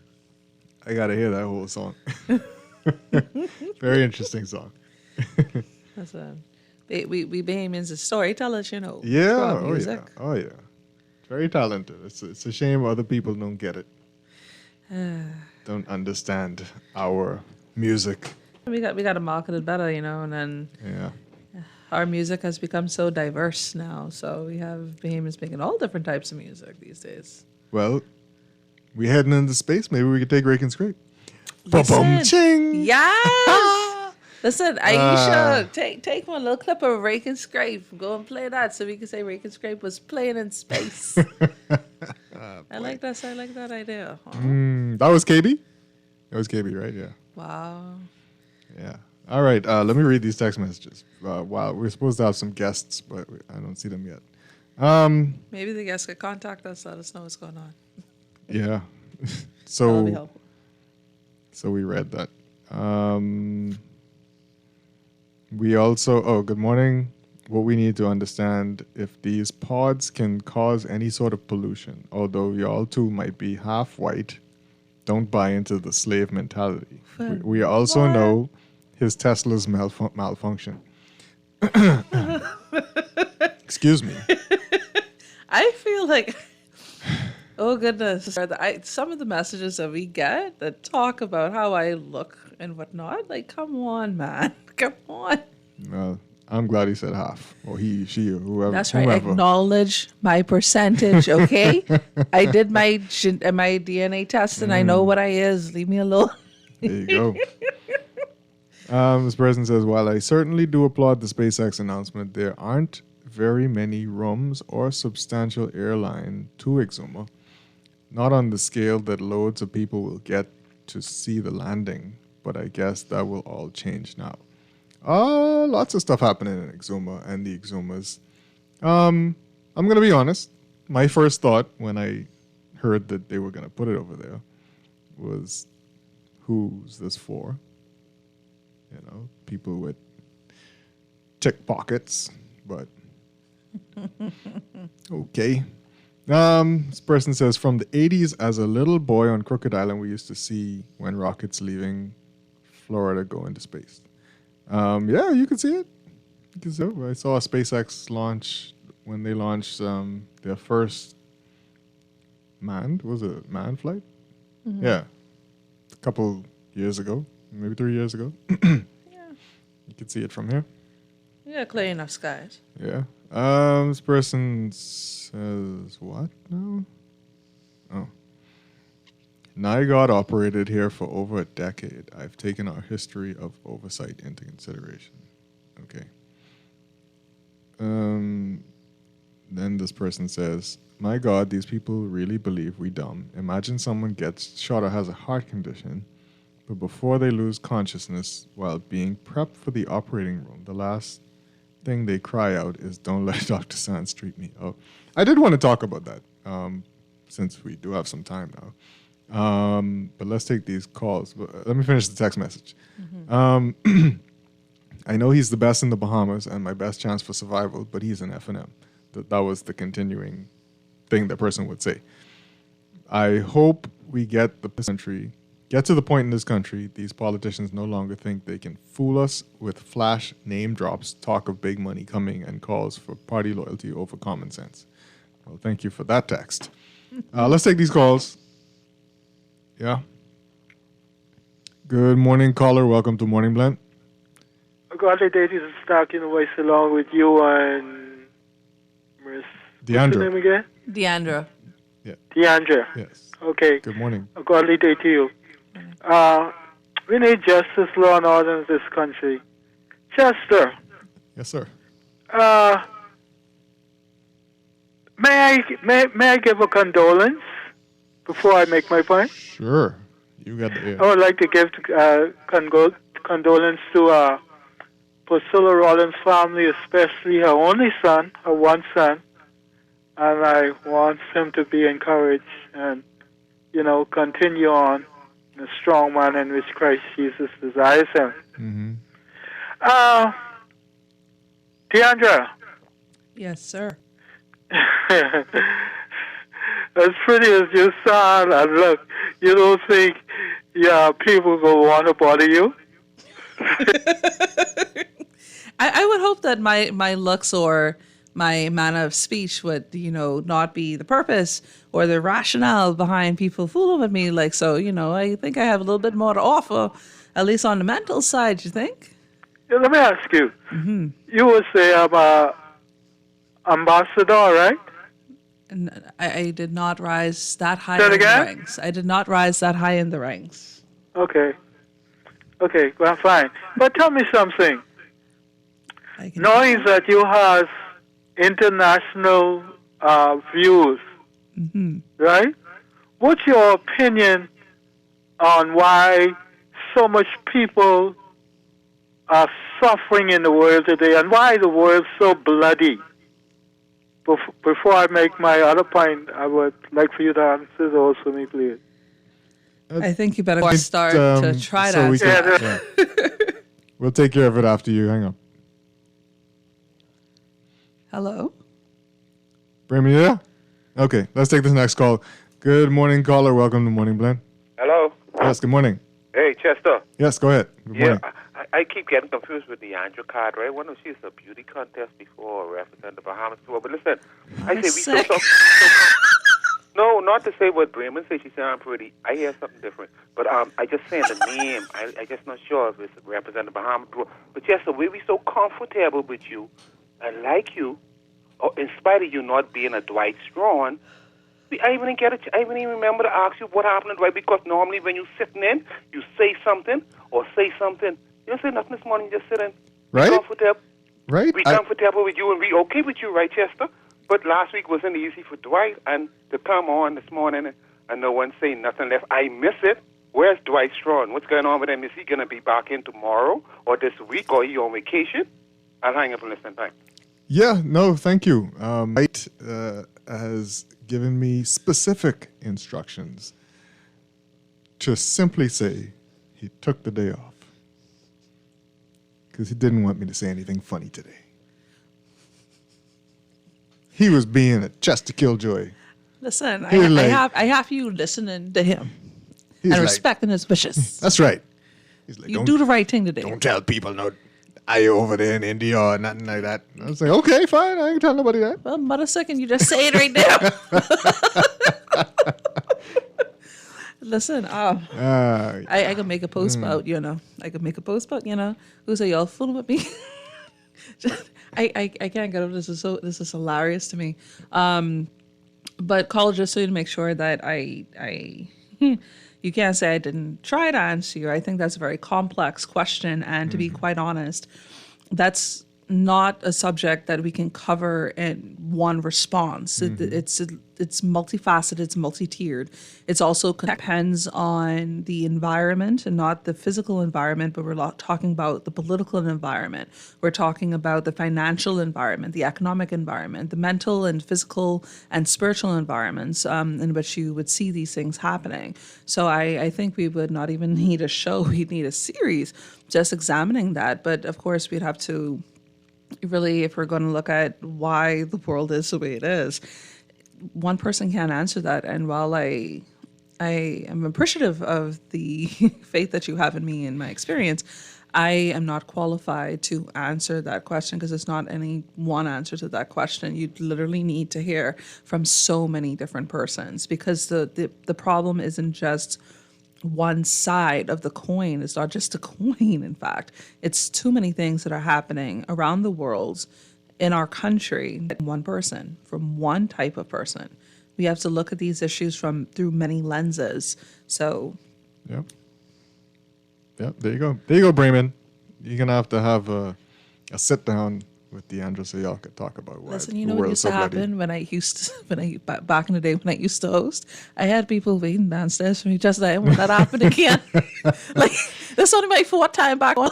Yeah. Y'all showing yourself again. I like that though. So I wanted to talk about this Fred Mitchell story and just for a short amount of time, but I know people are going to want to talk about it for some reason. But this text message is going to be like cutting my time because I'm not going to spend more time.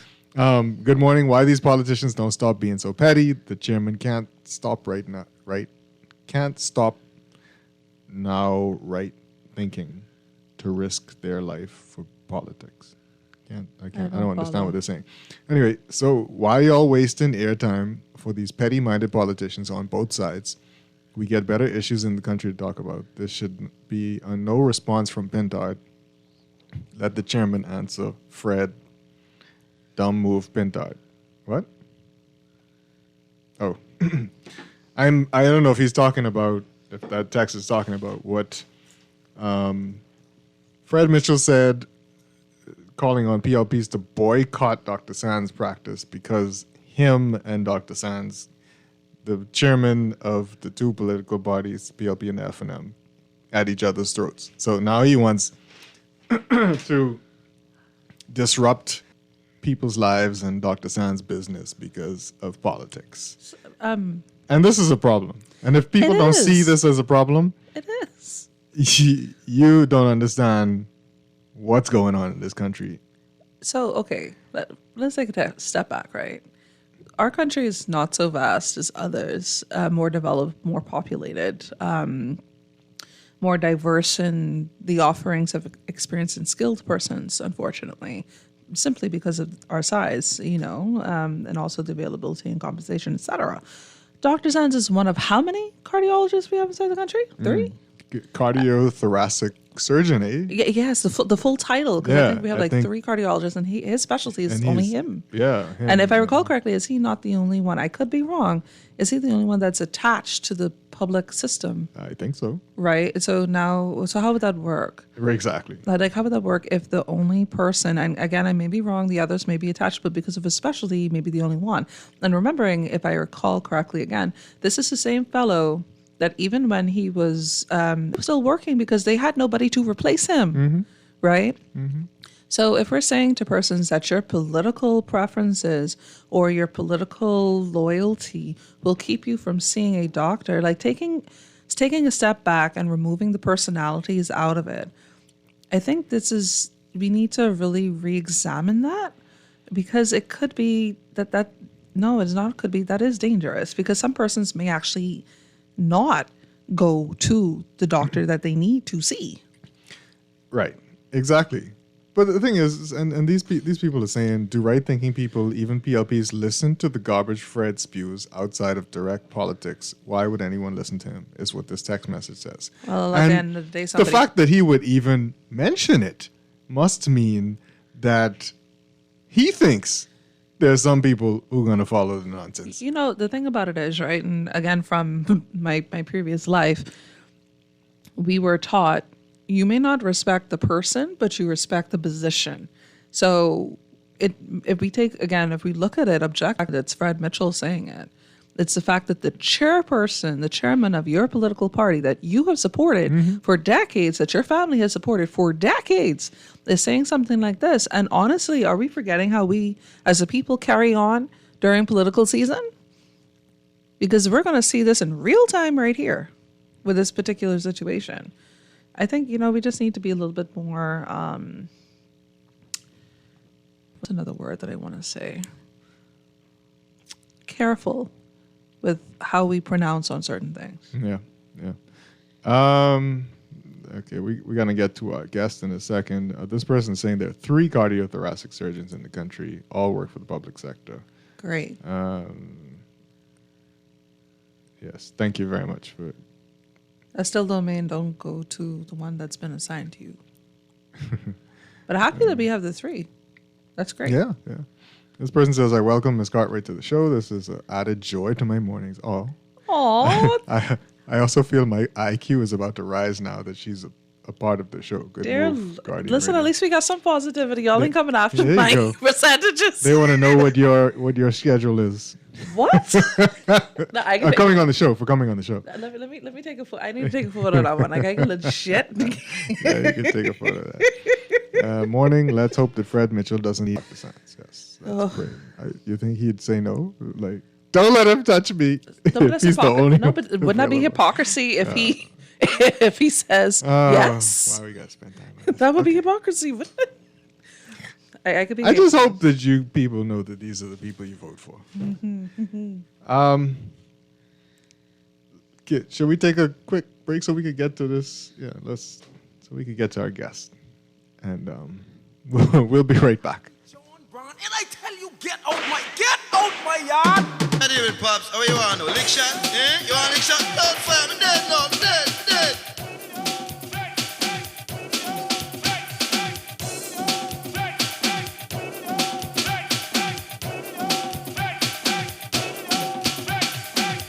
If you're an onion lover, this one is for you. Wendy's is bringing layers and layers of flavor with the new crispy onion cheeseburger. Each layer brings you to a new dimension, from the savory mayo to the light crispy onions, followed by the rich caramelized onions on top of a fresh, never frozen beef patty. Try Wendy's new crispy onion cheeseburger and let us know which layer is your favorite. Available for a limited time. Wherever you're headed, the Custom Computers Know-How team is standing by to help guide you in the East and the West.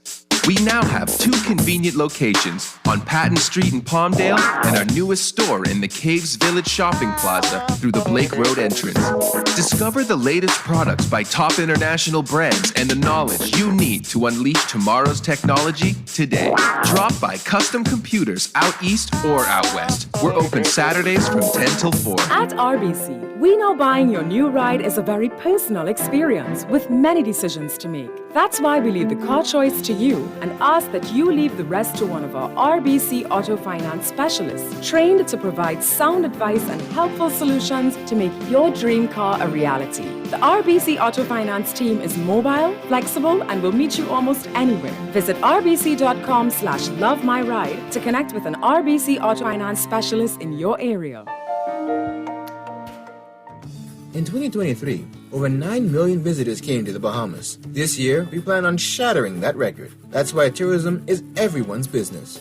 Paradise is not only found in Nassau, but throughout our 16-island destination. No matter who you are or what you do, we all have a part to play in our tourism industry. This is our country. These are our islands. This is our home. That's why tourism is everyone's business. Time, good time, my time, your time, our time, all the time. Everybody feeling fine. Fun time, good time, my time, your time, our time, sing time. Everybody get in line. Everybody jumping up and singing the place. We come to carry on back and sing in the place. It's time to dance and shake and sing in the place. So jump around, celebrate, cause sing in the place. We here to celebrate, we come to jam. Sting in the morning, we're slowing down. When the Central Party asks for more, Sting bring it real, Sting bring it raw.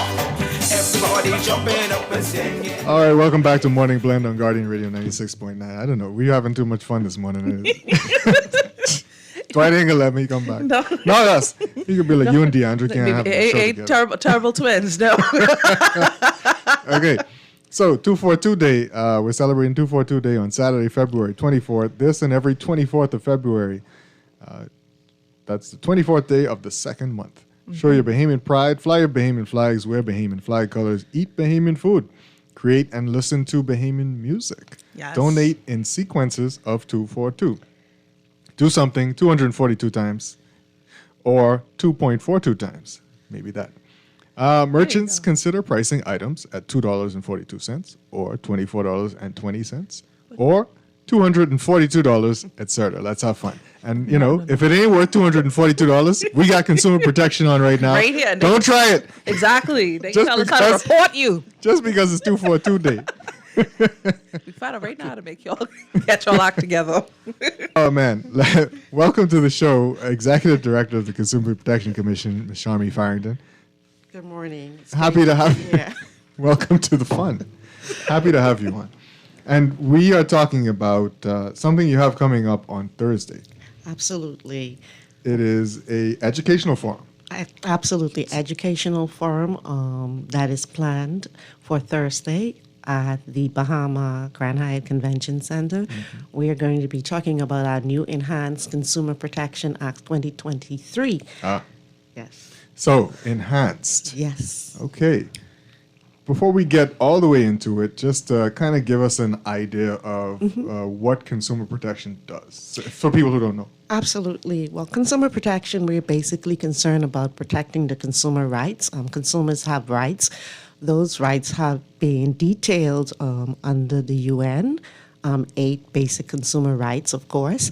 And we are here in the Bahamas as an arm to let consumers know that you have a right, for instance, the right to choose. I was smiling as you were reading out our fun day that we're going to have a 242 day. And so consumers need to know they have basic rights, rights to safety.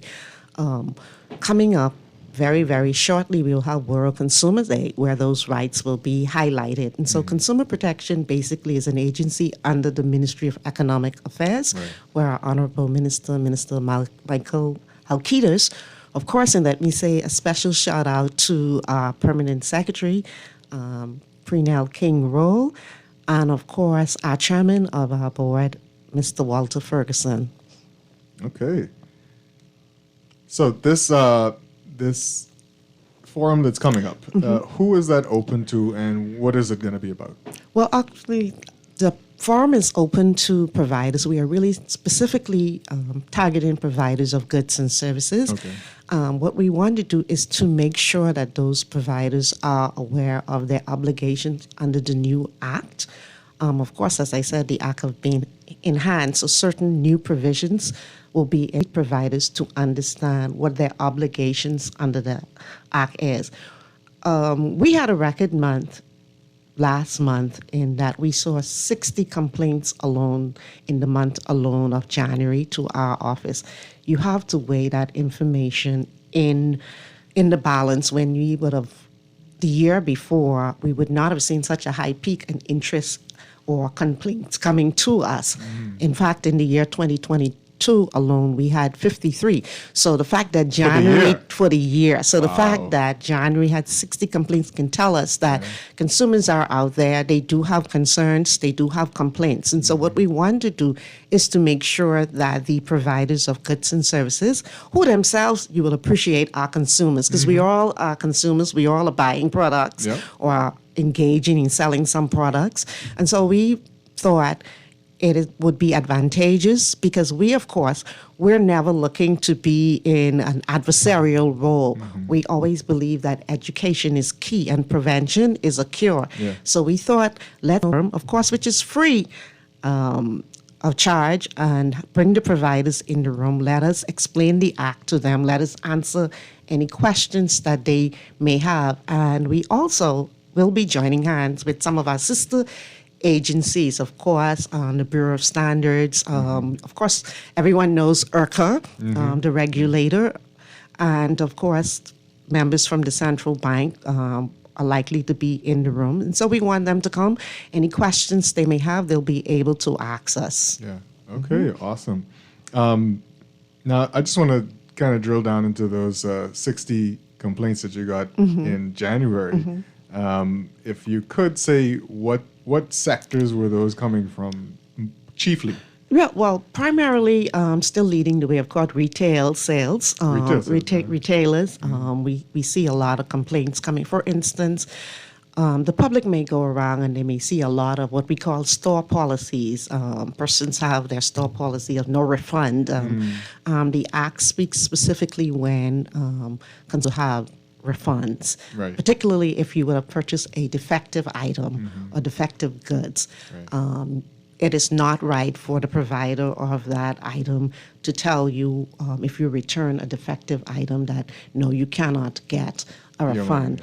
They want to give you store credit. Absolutely. Yeah. So the Act says that whenever you purchase an item, a defective item, so if I paid for a defective item with cash, right, and I return that item to the store, and I want my monies back, the Act says I should be reimbursed the way I paid. So if I paid cash, I am entitled to a cash and not a store credit with respect to defective or damaged goods. Right.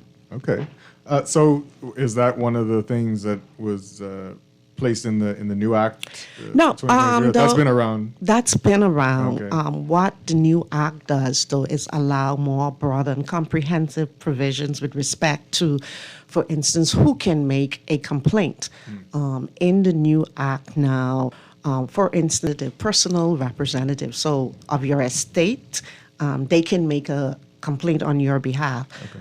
Persons who are disabled and unable to make a complaint, they can have their guardians make a complaint under the new Act. The new Act also has broad provision with respect to what we call unfair trade practices. For instance, the pyramid schemes. I'm certain the Bahamians are very happy to have those provisions included now, because previously it would have been very hard to have those things dealt with under existing laws. Right. And so what that act does, it encapsulates in Section 8 of that act what is called unfair business practices. Right. And so you have your pyramid schemes. Some people call them looms. So, a lot of fancy name for different things. And misleading representations. May I give an example and make it very plain for our listeners? So let me use this example. For instance, is purchasing, she is online and she sees a product being advertised and just say, okay, this is a T-shirt. It's red. It's a Louis Vuitton. I'm just using that. Let me be more Bahamian. I believe and use a Bahamian designer and say it's David Roll, right? And certain it's being described a particular way. So she is believing now that she's going to get this goods that she ordered, a red David Roll design, and once she gets it, it's not red. It's a horrible, nasty. What color you don't like, Miss Cartwright? I didn't like all of them. Yeah. It's the color that you don't like, and it's not a designer shirt that you thought you were gonna. Blue shirt, and I ended up getting like a bright orange one. Yes, then I will be rather upset. Yes, rather upset. So you did not contract, or you were not told that this is the product you would be getting. So you get that. You find your way to commission. And under the Act, you have a redress because it was falsely advertised. It was not a product that you were told that you would get. So those are the kinds of remedy. Interestingly, now that we have moved to our new location, Tonic Williams Downs Highway, it enables the public to get to us a lot quicker, and it's more convenient and easily accessible. So we've seen a lot of walk-in. We're now seeing people coming in, even complaining about makeup artists, and that's a new area. Wow. Persons contracting to come to person's home to do their makeup, and people pay online, or when they get to the address, the artist is not there and they're not able to get. We see some wedding planners, persons contracting to provide wedding services, and they don't deliver, so the bride's big day is ruined, So these are the kinds of things that we are able to bring redress to. Well, that's interesting. If you are ordering something from the, I don't want to call it black market here, but underground market here, you guys can't. Do you deal with those things, or can you deal with those things? Should they come to you? Should they bother you with it? We deal with consumer complaints, and you have to understand consumer protection goes across the gamut. So where we're not able to deal with any particular issue, we are able to work with our sister agencies, say the prices control, because you may find that you may go into the store and just say you purchase a damaged good, right, or defective good, but then one of those damaged goods, for instance. Just to give a practical example, if it's a bread basket item, that damaged good may also be overpriced, and so we will be able to look and work with the Prices Commission, who are our sister agency and is located right next door to us. Of course, there's the Bureau of Standards, where goods, for instance, I don't know if banana is in this drink that Miss Cartwright have here, right?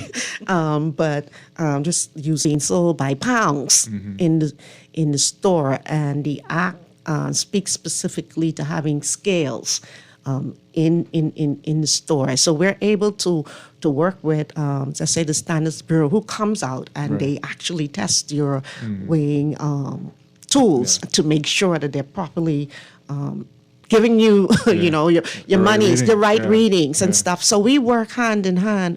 For instance, also, and I like to be very practical so that the small man on the street can understand.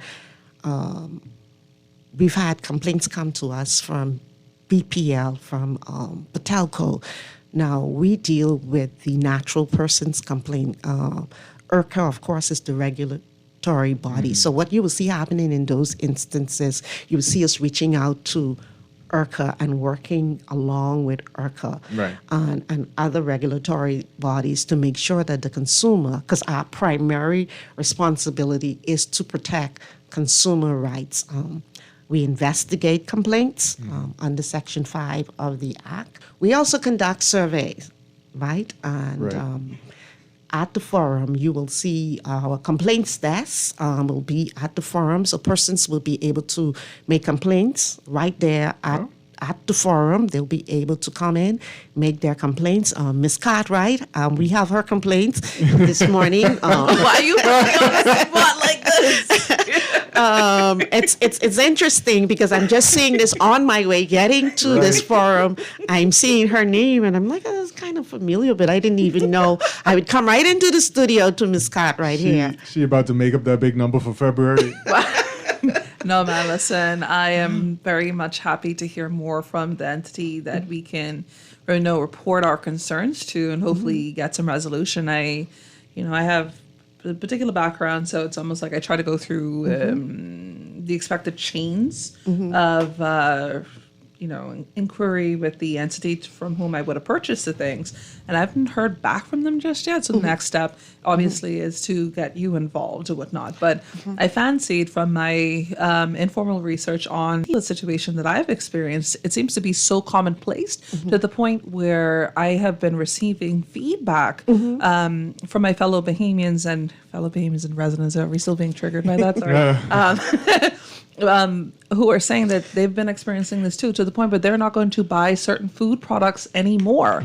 So is it that are we expecting mediocrity in our food offerings, and there's no one to report it to or to hold these places accountable? Again, like I said, we have the Standards Bureau to which persons can make certain complaints with respect to the quality of food items. In this act, it may be good to point out right here, the minister is able to recall goods, and that's a very good provisions that I think that a lot of our citizenry are not aware of and do not take advantage of. So we see a lot of defective goods out there that are on the shelf, refurbished and stuff like that. And expired. Yeah, the minister is able to if it comes to his attention, that it's substandard, it's not up to par, it's defective, it's damaged. And so the act, especially the new Enhanced Act, I like to say, it gives more teeth to the previous legislation, which was from 2006. And as you know, the law evolves. And so we have to change to meet existing circumstances. We now have a lot of persons online, they're purchasing their goods from online. And persons who would have purchased goods in the Bahamas and, they go back away. Because, for instance, we have tourists that comes in, they purchase goods. They're able to make their complaints from outside of the Bahamas, you see. And so the Act broadened the scope as to who can make complaints. It also allows us to give virtual testimonies. So it makes it accessible, especially in a island like the Bahamas, where we have a lot of family islands, and so it's costly to bring or for persons to travel. Virtual testimonies. There's so many good provisions to this act. We're able to summons persons. The commission is able, under the previous law also, that would have been Section 10, summons witness to come to us. For instance, if we feel that we need more information on a particular product, we're able to summons persons in, and we're able to ask them to come in and find out information about it and hold the providers of goods and services accountable. I'm being joined right now by my training manager, Ms. Smith, who's gearing up to absolutely speak on at that forum, and I've asked her to prepare practical examples, because we know that the law can be wordy, Yeah. Yes? Yeah. And we want the providers and consumers, when they come into that room, Ms. Smith will be giving them live, practical example. And I don't know if she want to share one or two of them with our audience. First of all, I'd like to apologize for coming in late. But as always, the executive director is always prepared. We're happy you're here. Glad you can join. Okay, thank you. Well, first of all, I just wanted to, at the risk of sounding cliche, just wanted to praise my executive director, who brings visionary leadership to the commission. And she's one of those leaders who gets down in the trenches with her managers and staff to get the job done. As you can see, today she's here speaking, even though everyone didn't show up to assist. So what I'd like to say, first of all, is the forum itself. What the executive director sought to do was, like she said, to have me bring some practical examples so that the businesses can see how it relates to them in a visual way, and so that we can assist them with interpreting the law as it applies to a particular industry.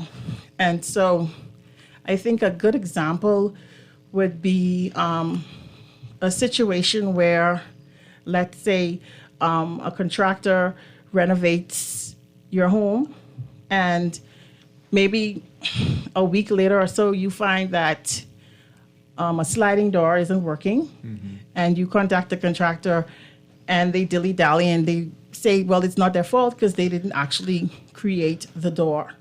So we have a situation where a good contractor, they would know that, hey, we didn't create the door, but we got it from a manufacturer, and it should still be under warranty. So they will see to it that the door is either repaired or replaced as expeditiously as possible. And we have situations where our contractors, they refuse to do things like that because they say they didn't make the door. So then the consumer can always, if they're not getting satisfaction from the contractor itself, they can come to the commission and we will intervene and mediate and ensure that they get a remedy. Yeah. Absolutely. We got some text messages Go coming in, ahead. so while you're here, maybe you can answer some of these, and maybe they have to do with the forum. But this person says, can consumer protection do anything about companies who don't accept card payments?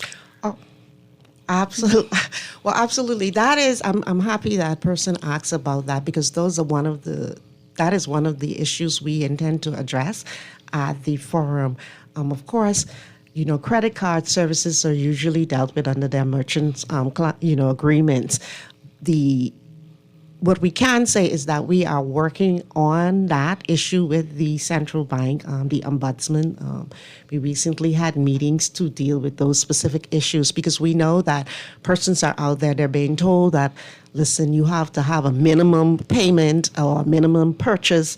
And we know that that is a big concern with consumers out there. We are working with the central bank, the ombudsman area to be exact, to see how best we can deal with these issues that really falls under the merchant agreement. We are asking stores to these are hard times. I'm tempted to call you Chester because I'm so used to calling Dwight. So I hope that's okay. Yes. And so, these are hard times for consumers out there. I was saying to someone the other day, when you see persons back in the day, persons would be so reluctant to come with their change, the quarters and stuff, and you would rarely see people coming into stores with quarters. Now we see people come literally using change, and we may make light of that, but that sometimes is all that person has. And then you have to wonder, is it fair then if I'm bringing you legitimate currency? Right. Yes?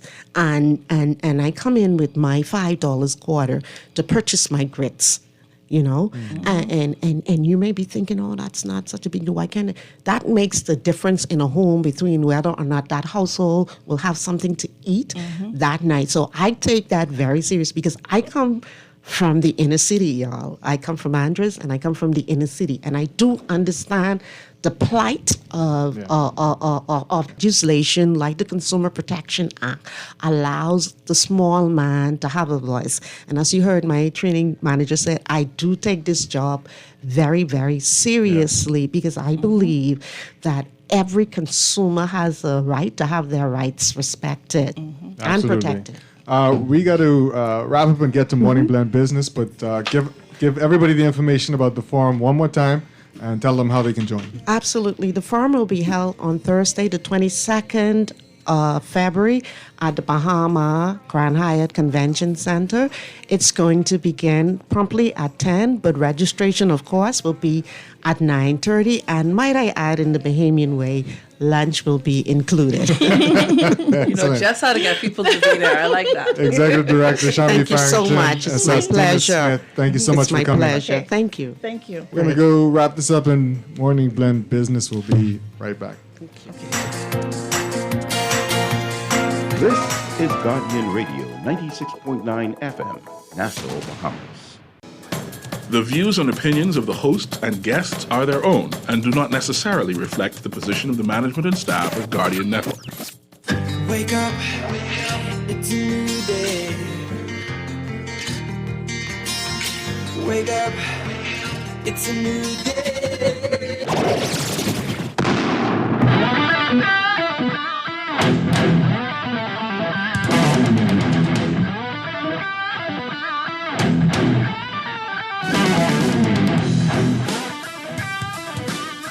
Good morning and welcome to Morning Blend Business here on Guardian Radio 96.9. I'm Chester Robards with Deandra Cartwright, and we're switching gears. We're talking about tourism. We're saying tourism is everyone's business, and they have a campaign going on. Here to talk with us about this campaign is the Deputy Prime Minister and Minister of Investments and Aviation, Chester Cooper. Welcome to the show, sir. Roberts, thanks. Good morning. Good morning, Bahamas. Thanks for having me. Thank you for coming on, and sorry to keep you waiting, but we're happy to have you here. So let's start with what this means. Tourism is everyone's business, and the campaign. Firstly, you referred to it as a campaign. Yes, we are having a campaign, but I think the message really is that whether there's a campaign period or not, tourism is always everyone's business. We get 65% of our jobs, our livelihood, our economy built around tourism directly. And therefore, this is an opportunity for us really to unite the country, to sensitize everyone that everything they do impact tourism and our livelihood and our way of life. So you're going to be hearing this term a lot. Tourism's everyone's business over the course of the next several weeks and months. Through the newspaper, you hear it on TV and social media, etc. Hand in hand, as we launch campaigns abroad, we thought that we will bridge all of the gaps between the messages we're sending abroad to ensure that we are giving our tourists the warm, hospitable service and products that we've become accustomed to. That's what we're promising. That's what we're capable of. And this is a rallying call for everyone really to rise to the occasion. Yeah, absolutely. And so we know what's been going on. I think we kind of can understand what sparked it. Was it absolutely necessary at this time for this type of campaign? Well, I think the U.S. advisory reaffirming the level 2 status of the Bahamas really was a wake-up call. Whilst we didn't change in terms of the level of the rating, the reality is that we've been having to abroad. The incidences reported is not who we are as a people. We don't want the international community to associate the Bahamas with that type of activity. We're promoting paradise. This is where people come to live, to work, and play in safety and harmony, to experience the beauty of our country, the warmth of our people, the magnificent cuisines and culture and heritage associated with the Bahamas all across our 700 islands. We're promoting everywhere we go the 16 main island destinations for tourism, all of them offering a unique benefit, a unique feature. And therefore, we want to ensure that we're always living up to our promise. We have the People to People program. We want to encourage that even more, where our guests can come in and sit with a family, have lunch with a family or dinner or conversation, so that people can get to know us and see our heart. That's really what we're after here. For a long time, we've done a very classroom-style training program for industry participants. We're broadening in that web now to ensure that everyone understands that they have an important role to play in building tourism. Mm-hmm. Yeah. The reaffirming of the level 2 advisory, what effect is that really having on numbers, on just the idea that people have about the Bahamas? I think we might be getting conflicting understandings of how it really has affected what the numbers could be or bookings could be. Well, firstly, let me say that it has an impact to the extent that there is a perception in the minds of some abroad about the Bahamas. So we need to reaffirm that it is safe to visit the Bahamas and we're warm people. Secondly, I've indicated factual needs to arrivals through the LPIA. When you compare to last year with double digits growth, when you look at the Nassau Cruise Port to the end of the first quarter, the projections and the real numbers so far are very, very strong in terms of increase in growth. When you look at all of the main hotels, Atlantis, Bahama, Sandals, British Colonial, the occupancy numbers are very, very strong compared to last year. All of these properties for February and March exceed 80%, with some of them going as high as 96% for March. So the numbers are very strong in terms of what the arrivals are projected to be to the end of March. Now, there has been two concerns. Firstly, that guests are not getting out and about and adventuring to take tours and other experiences, etc. That's something that we are working on with our stakeholders to ensure that we are creating the kind of environment to ensure that guests continue to feel very comfortable.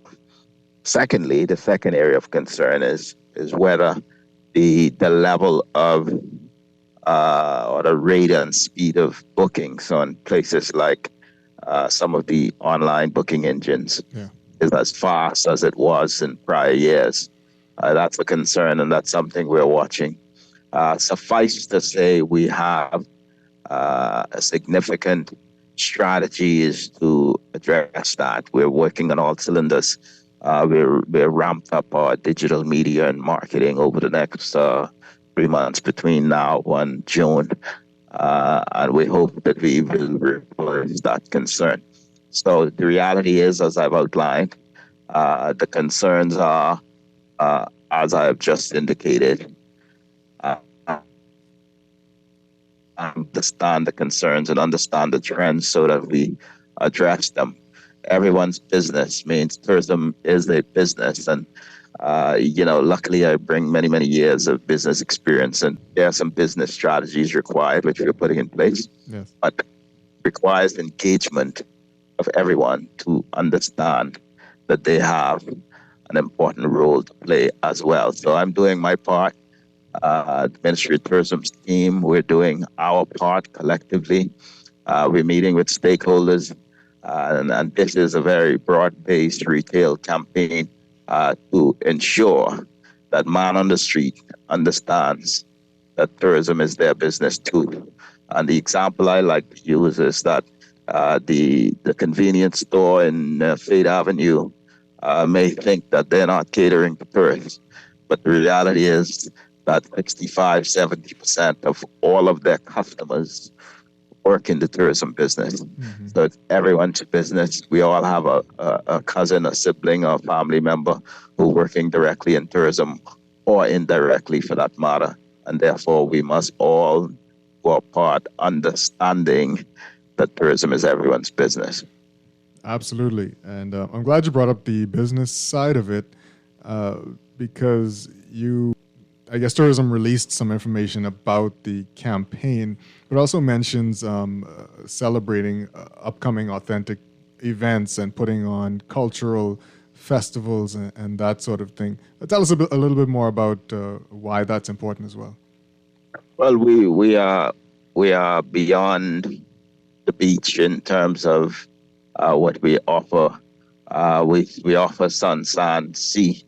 But we go beyond that, and we want our guests to experience the culture of the Bahamas. This is why we brought back, after 15 years, Gumbe Summer to Bay Street, which has been a phenomenal success. This is why we promote homecomings and regattas all across the islands of the Bahamas, so that people understand that we have a deep culture. This is why we really marketed heavily the 50th anniversary last year. People that we just reached, we have a great heritage before and independent. Why the Peace Monuments Commission is doing a lot of work in this space to see how we can revamp some of our monuments. We have a comprehensive plan really to improve what we're doing as a country, what we offer first, to ensure that they are experiencing all that there is to offer in the Bahamas. So when we promote our 16 island destinations, for example, we talk about adventure in Grand Bahama, we talk about cosmopolitan lifestyle and gaming and restaurants and clubs in Nassau. But we also talk about the seclusion of Rum Key and Ragged Island, or the game fishing or flats fishing in Crooked Island, Aucklands. We have an archipelago in the Caribbean region, and it's something that only us can really boast of at the level that we have 700 islands. So I think we want to use the depth and breadth of our product so that people around the world understands that we're not this island. We're not just a beautiful beach of sun, sand, and sea, but we have a lot more to offer in our 16 island destinations, but also in our culture, in our heritage, in our events, and all of the things to do and see all across the islands. Absolutely, and that now also includes booster rocket landings near the Exumas, and congratulations on getting that partnership done. No, this is a phenomenal opportunity with SpaceX. I think it's a groundbreaking type of initiatives, and we're going to explore it firstly from a touristic space tourism perspective, where people can see, witness, and enjoy these landings, but also being involved in the technology and the advancement of the space industry. Really, this is big for the Bahamas, and I hope that we can celebrate it in light of the technology aspect of as well, where young people can see that there is relevance to them. There's an important role being played by Bahamian Aisha Bo, a black young woman who was studied and who is looking forward to be the first Bahamian in space. She's been actively involved with this process, working closely with us to ensure that we do it right and to ensure we maximize the relationship. I'm very excited about this. This is the kind of legacy thing that you live for as a minister of government, and certainly I'm happy that I'm able to really cause it to happen along with my team from tourism and aviation for the benefit of the Bahamian people. Well, I gotta ask then, why the Exumas? That's an area selected by them, the Exuma Sound. Really was an area where, truth be told, they had been doing some experimental operations in this area before.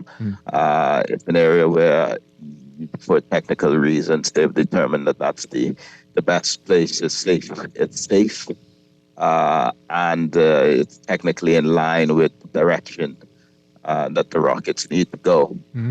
So I'm not being biased. I love the Exumas, as you well know. Yes. But it wasn't selected by me. There's a lot of opportunity here. There's going to be a museum. Maybe that will be in the Innovation Center in Grand Bahama, for example. Okay. Where people will be able to see many of the paraphernalia and old rockets, etc.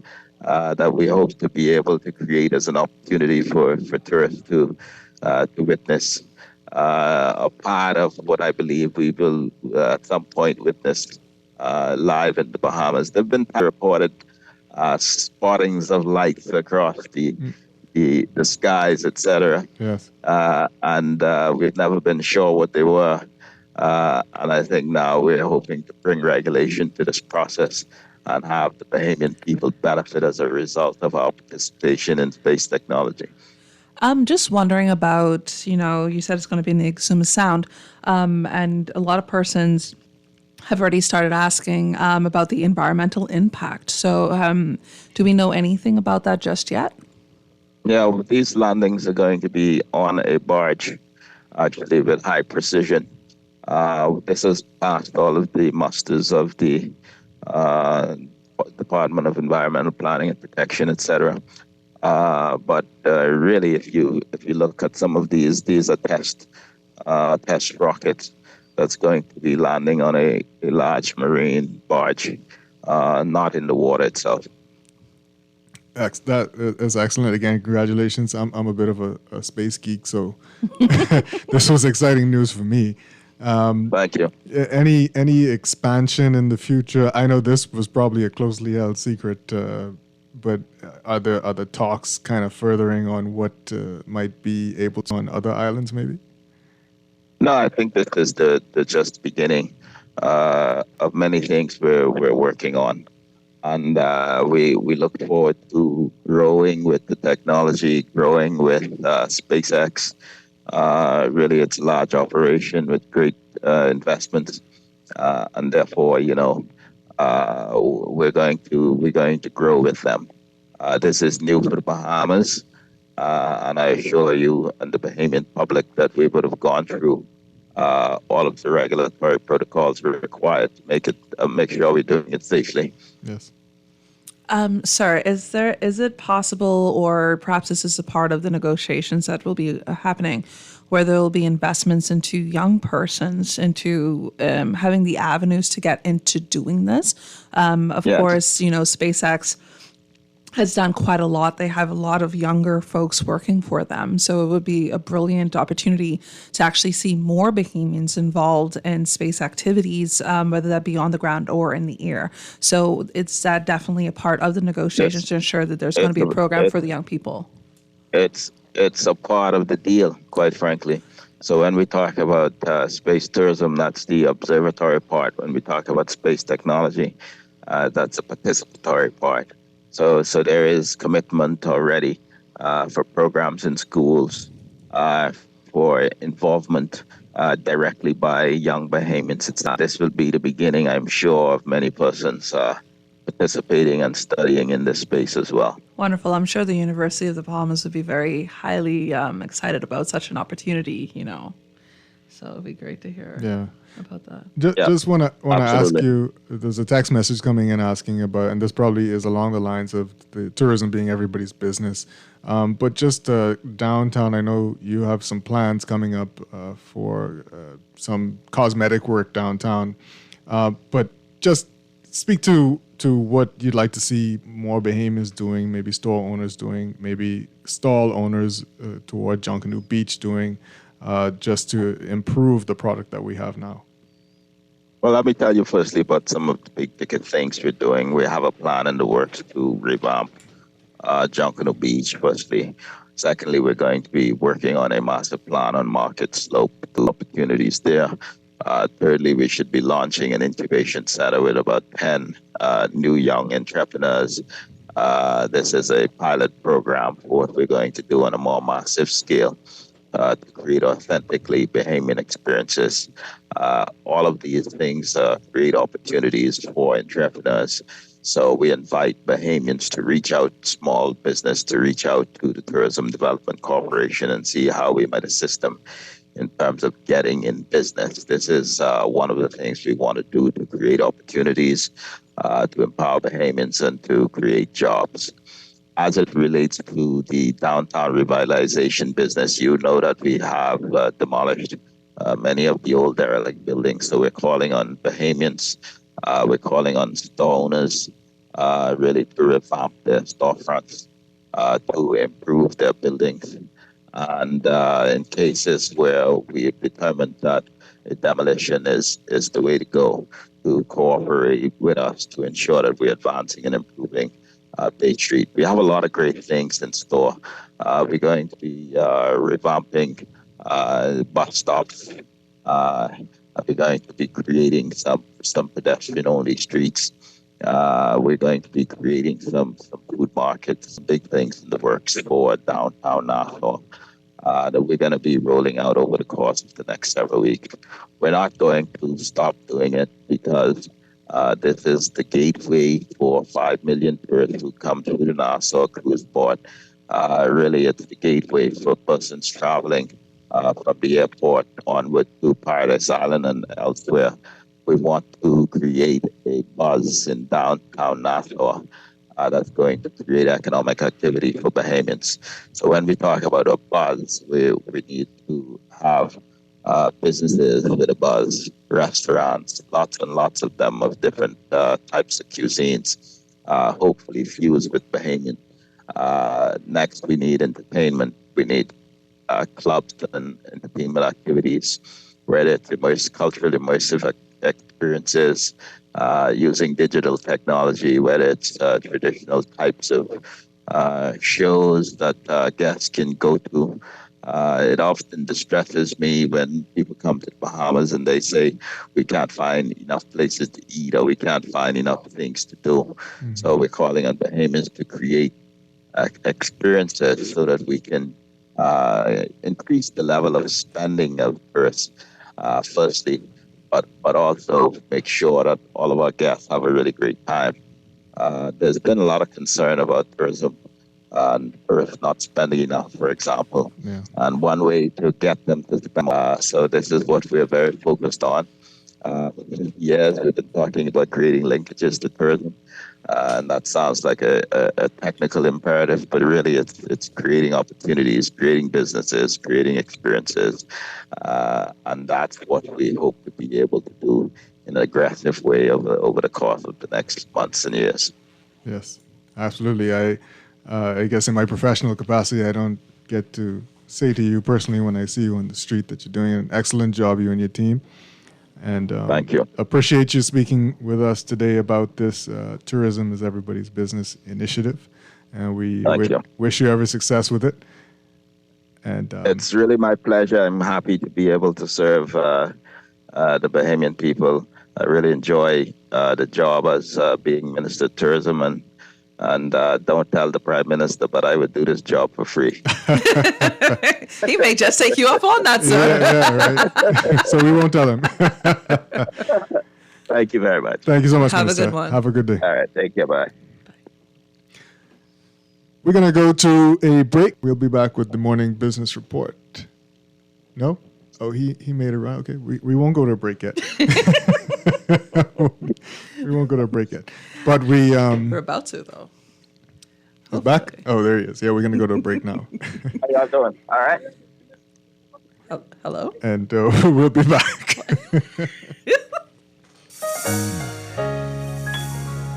Struggling to repay your loan? Let us help you get back on track with payment terms that suits your financial situation and improve your credit score and credit report with the Bahamas Credit Bureau. Inquire about our restructured loans today.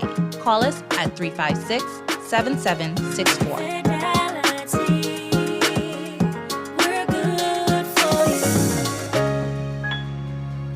Life is unpredictable, so when the unexpected pops up and you need cash fast, you can handle it in easy-to-manage bite-sized payments with a cash advance from Scotia Select Pay. With Scotia Select Pay, you can take a lower-interest cash advance on your Scotia credit card in 3, 6, 9, or 12 monthly bite-sized payments. When the unforeseen strikes, trust a cash advance from Scotia Select Pay, the new, easy, and useful way to get cash now and pay later in convenient bite-sized payments that won't break your budget. Try the app or via Scotia Online.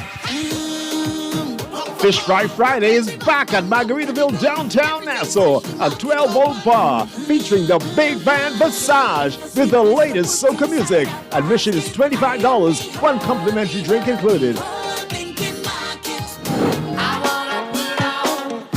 Experience the Fish Fry Buffet at Vacation Cafe for only $55, party included. Doors open at 6:30 p.m., party until 11:30 p.m. After break, Fish Fry Friday is back. So come party with the big band Visage and your number one DJ, March 1st at 12-volt bar, Margaritaville, downtown Nassau. Tell your crew to meet you at Fish Fry Friday.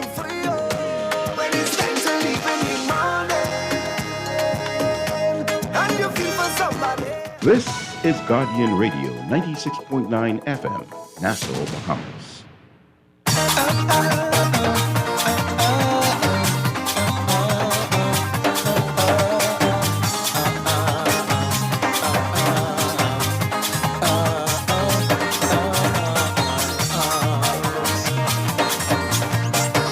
That time down on top someday, I was a fool to let you leave that day.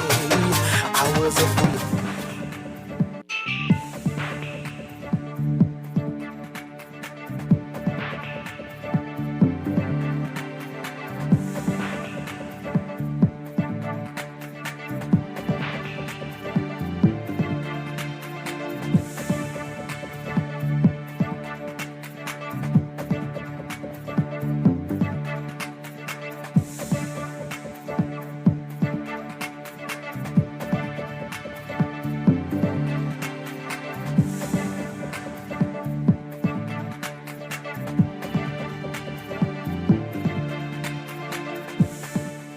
It's time for your morning business report brought to you by C-File.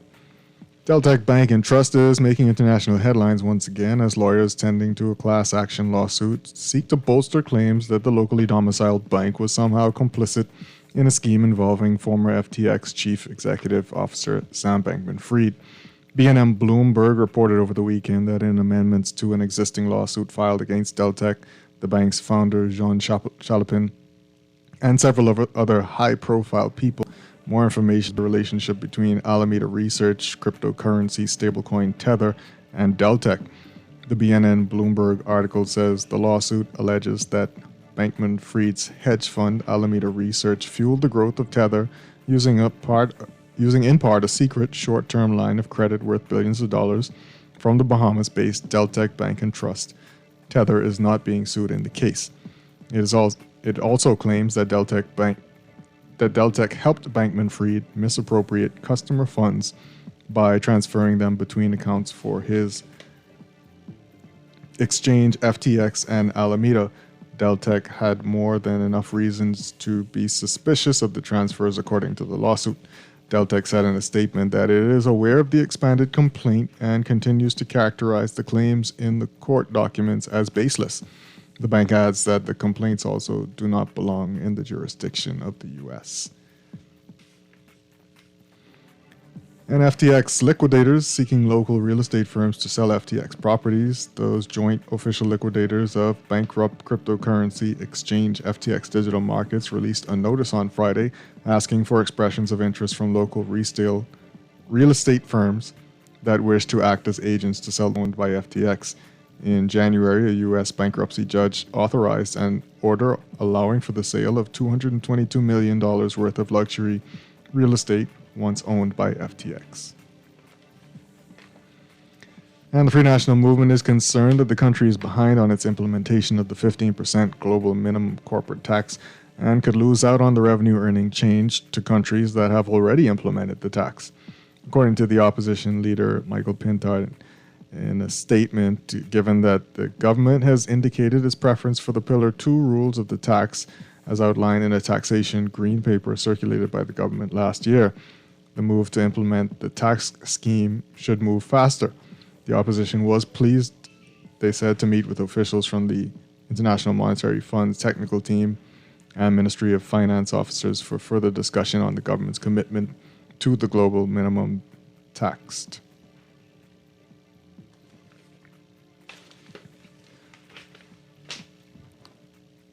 And overseas,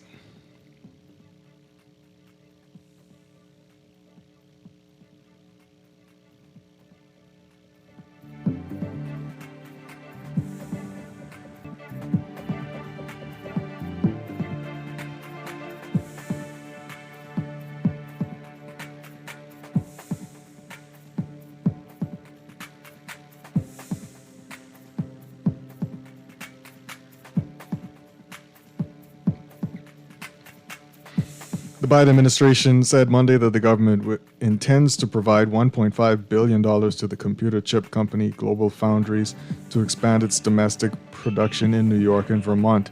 The announcement is the third award of direct financial support for a semiconductor company under the 2022 CHIPS and Science Act. The law enables the government to invest more than $52 billion to revitalize the manufacturing of computer chips in the United States, as well as advance research and development. Commerce Secretary Gina Raimondo said on a call with reporters, the chips that Global Foundries will make in these new facilities are essential. They power sophisticated military equipment, electric vehicles, they assure smartphones have the latest features, enable faster internet connections for Americans. In addition to the direct funding, the government would also provide loans worth up to $1.6 billion with a total combination of public and private investment expected to equal roughly $12.5 billion.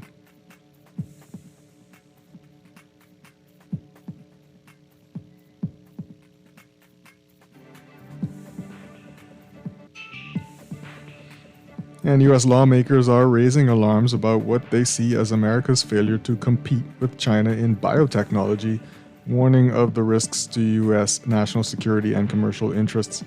But as the two countries' rivalry expands into the biotech industry, some say that shutting out Chinese companies would only hurt the U.S. Biotechnology promises to revolutionize everyday life, with scientists and researchers using it to make rapid advances in medical treatment, genetic engineering in agriculture, and novel biomaterials. Because of its potential, it has caught the attention of both the Chinese and U.S. governments. Bills have been introduced in the House and Senate to bar foreign adversary biotech companies of concern from doing business with federally funded medical providers. The bills name 4 Chinese-owned companies. The Chinese embassy said those behind the bills have an ideological bias and seek to suppress Chinese companies under false pretexts. It demanded that Chinese companies be given open, just, and in your market watch, your market movers last week, Commonwealth Bank moving 186,896 shares for a change of 3.11%. Doctors Hospital moving 1,400 shares. They're down 4.919%. Fidelity Bank Bahamas moving 6,850 shares, down 2.59%. Consolidated Water remaining unchanged, as well as Emera Incorporated. For the Basics All Share Index, moving 2,895.52, down 4.98%.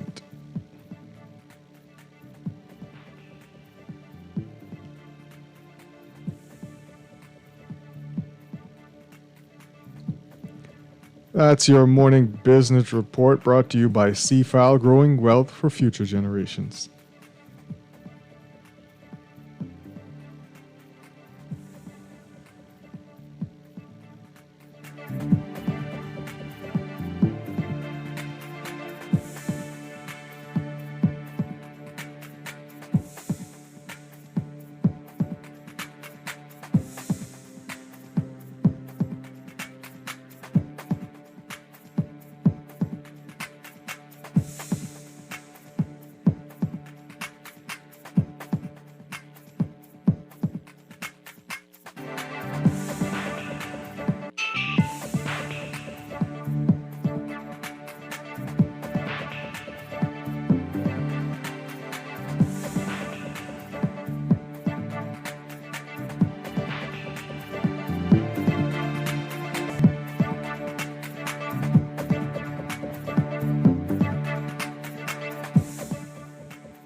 Welcome back to Morning Blend Business here on Guardian Radio 96.9. I'm Chester Robards.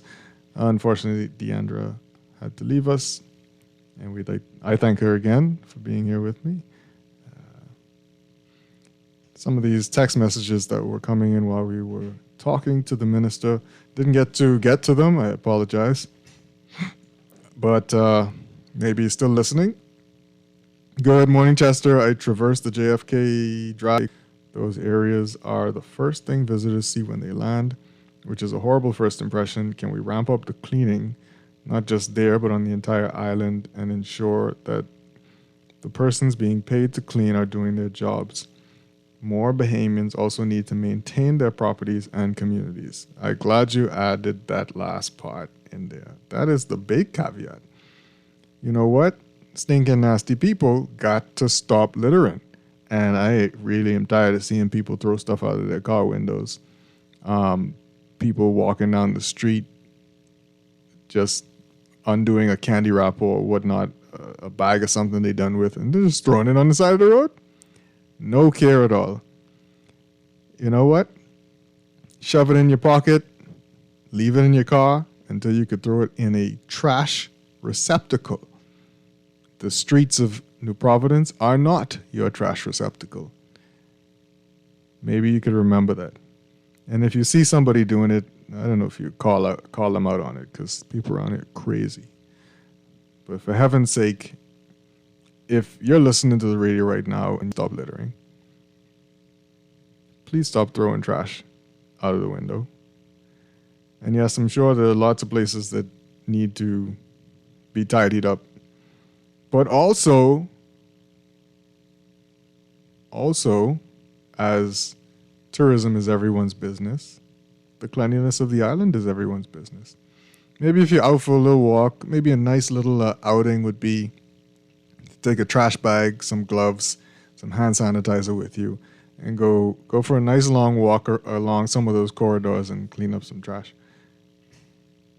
Just saying, might be a nice little thing to do. Because as much as we, and I would love to see more people care, we're going to live the rest of our lives with lots of people who don't care. And we have to share the planet with them. This person says, can you ask the minister what his government plans to do to protect legal tourism businesses from illegal vendors and hackers that are in the marketplace, undercutting pricing and not contributing to that business license and national insurance? Marketplace. Which marketplace are we talking about here? This person says, okay, I think he spoke to no, not this. Ask your guests, since tourism is everybody's business, then why is the area between the stalls heading to the beach such an eyesore? Eyesore, they say. Eyesore? There's a pile of seaweed, pile, I guess, of seaweed and debris that floated up during the sea surge. Tell Beach and Park to come and clean it up, please. The guys that work in the area keep the beach clean. No one come and pick it up. Trash tourists always complain. Okay. So somebody who getting paid to do that, they saying need to go do it. I don't know why this person is asking this question. Kindly ask your guests whose lives are more valuable, tourists or Bahamians. Why are you asking that? Okay. Right, and the Consumer Protection Commission, there was some, good morning, can you ask the lady if Homeowner Association can come under them, please? You should actually call and find out if your homeowners association is under something. I'm sure you have some protection from a bad homeowners association under some, probably even under your own covenants for your community. So, but call them and walk in. Apparently, they have lots of walk-ins for some reason. Okay, we answered that on air. If fruit is damaged, some have bruised spots. Citrus fruits dry inside. Citrus fruits dry inside. Now that's a crapshoot. So I don't know if Consumer Protection can do anything about that. Fruits are browning inside. Vegetables that are mushy. How can a store restock these week after week? Good question. And the Consumer Protection, you could go to the forum on the 22nd and probably ask some of these questions. With the Consumer Protection Commission, I'm sure you can call there and find out the answers to all of these questions. This person asking, they're saying popular spoiled goods, what recourse do they have? Yep, talk to them. So they're saying, this person's saying citrus fruits that are dried inside are old. I don't know. It's what we call cocky, right? Cocky fruit. I don't know if that means they're old. But I know I have a bag of fruit. I have a bag of citrus fruit, oranges, tangerines, or whatnot. I can't tell from the outside which ones are going to be cocky. But all of them aren't that way in that particular bag. Maybe it's just the life cycle of fruit. I don't know. All apples don't taste the same. Some ain't juicy, some cocky or whatnot inside, right? So I don't know how to describe it. Dry inside? They said they had a grapefruit tree growing up and never seen a dried fruit. I don't know. I don't know. That's why we should eat off the tree, right? We can't help what we getting from the States and South America and all kinds of other places that we buy fruit from. Until we could do better, that's what we got to do. That's it for Morning Blend Business. We're back tomorrow at 9 a.m. right after Morning Blend here on Guardian Radio 96.9. And Dwight is back.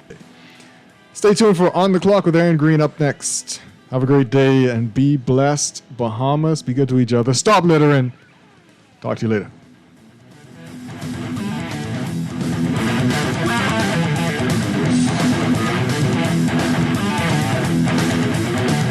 This is Guardian Radio 96.9 FM, Nassau, Bahamas.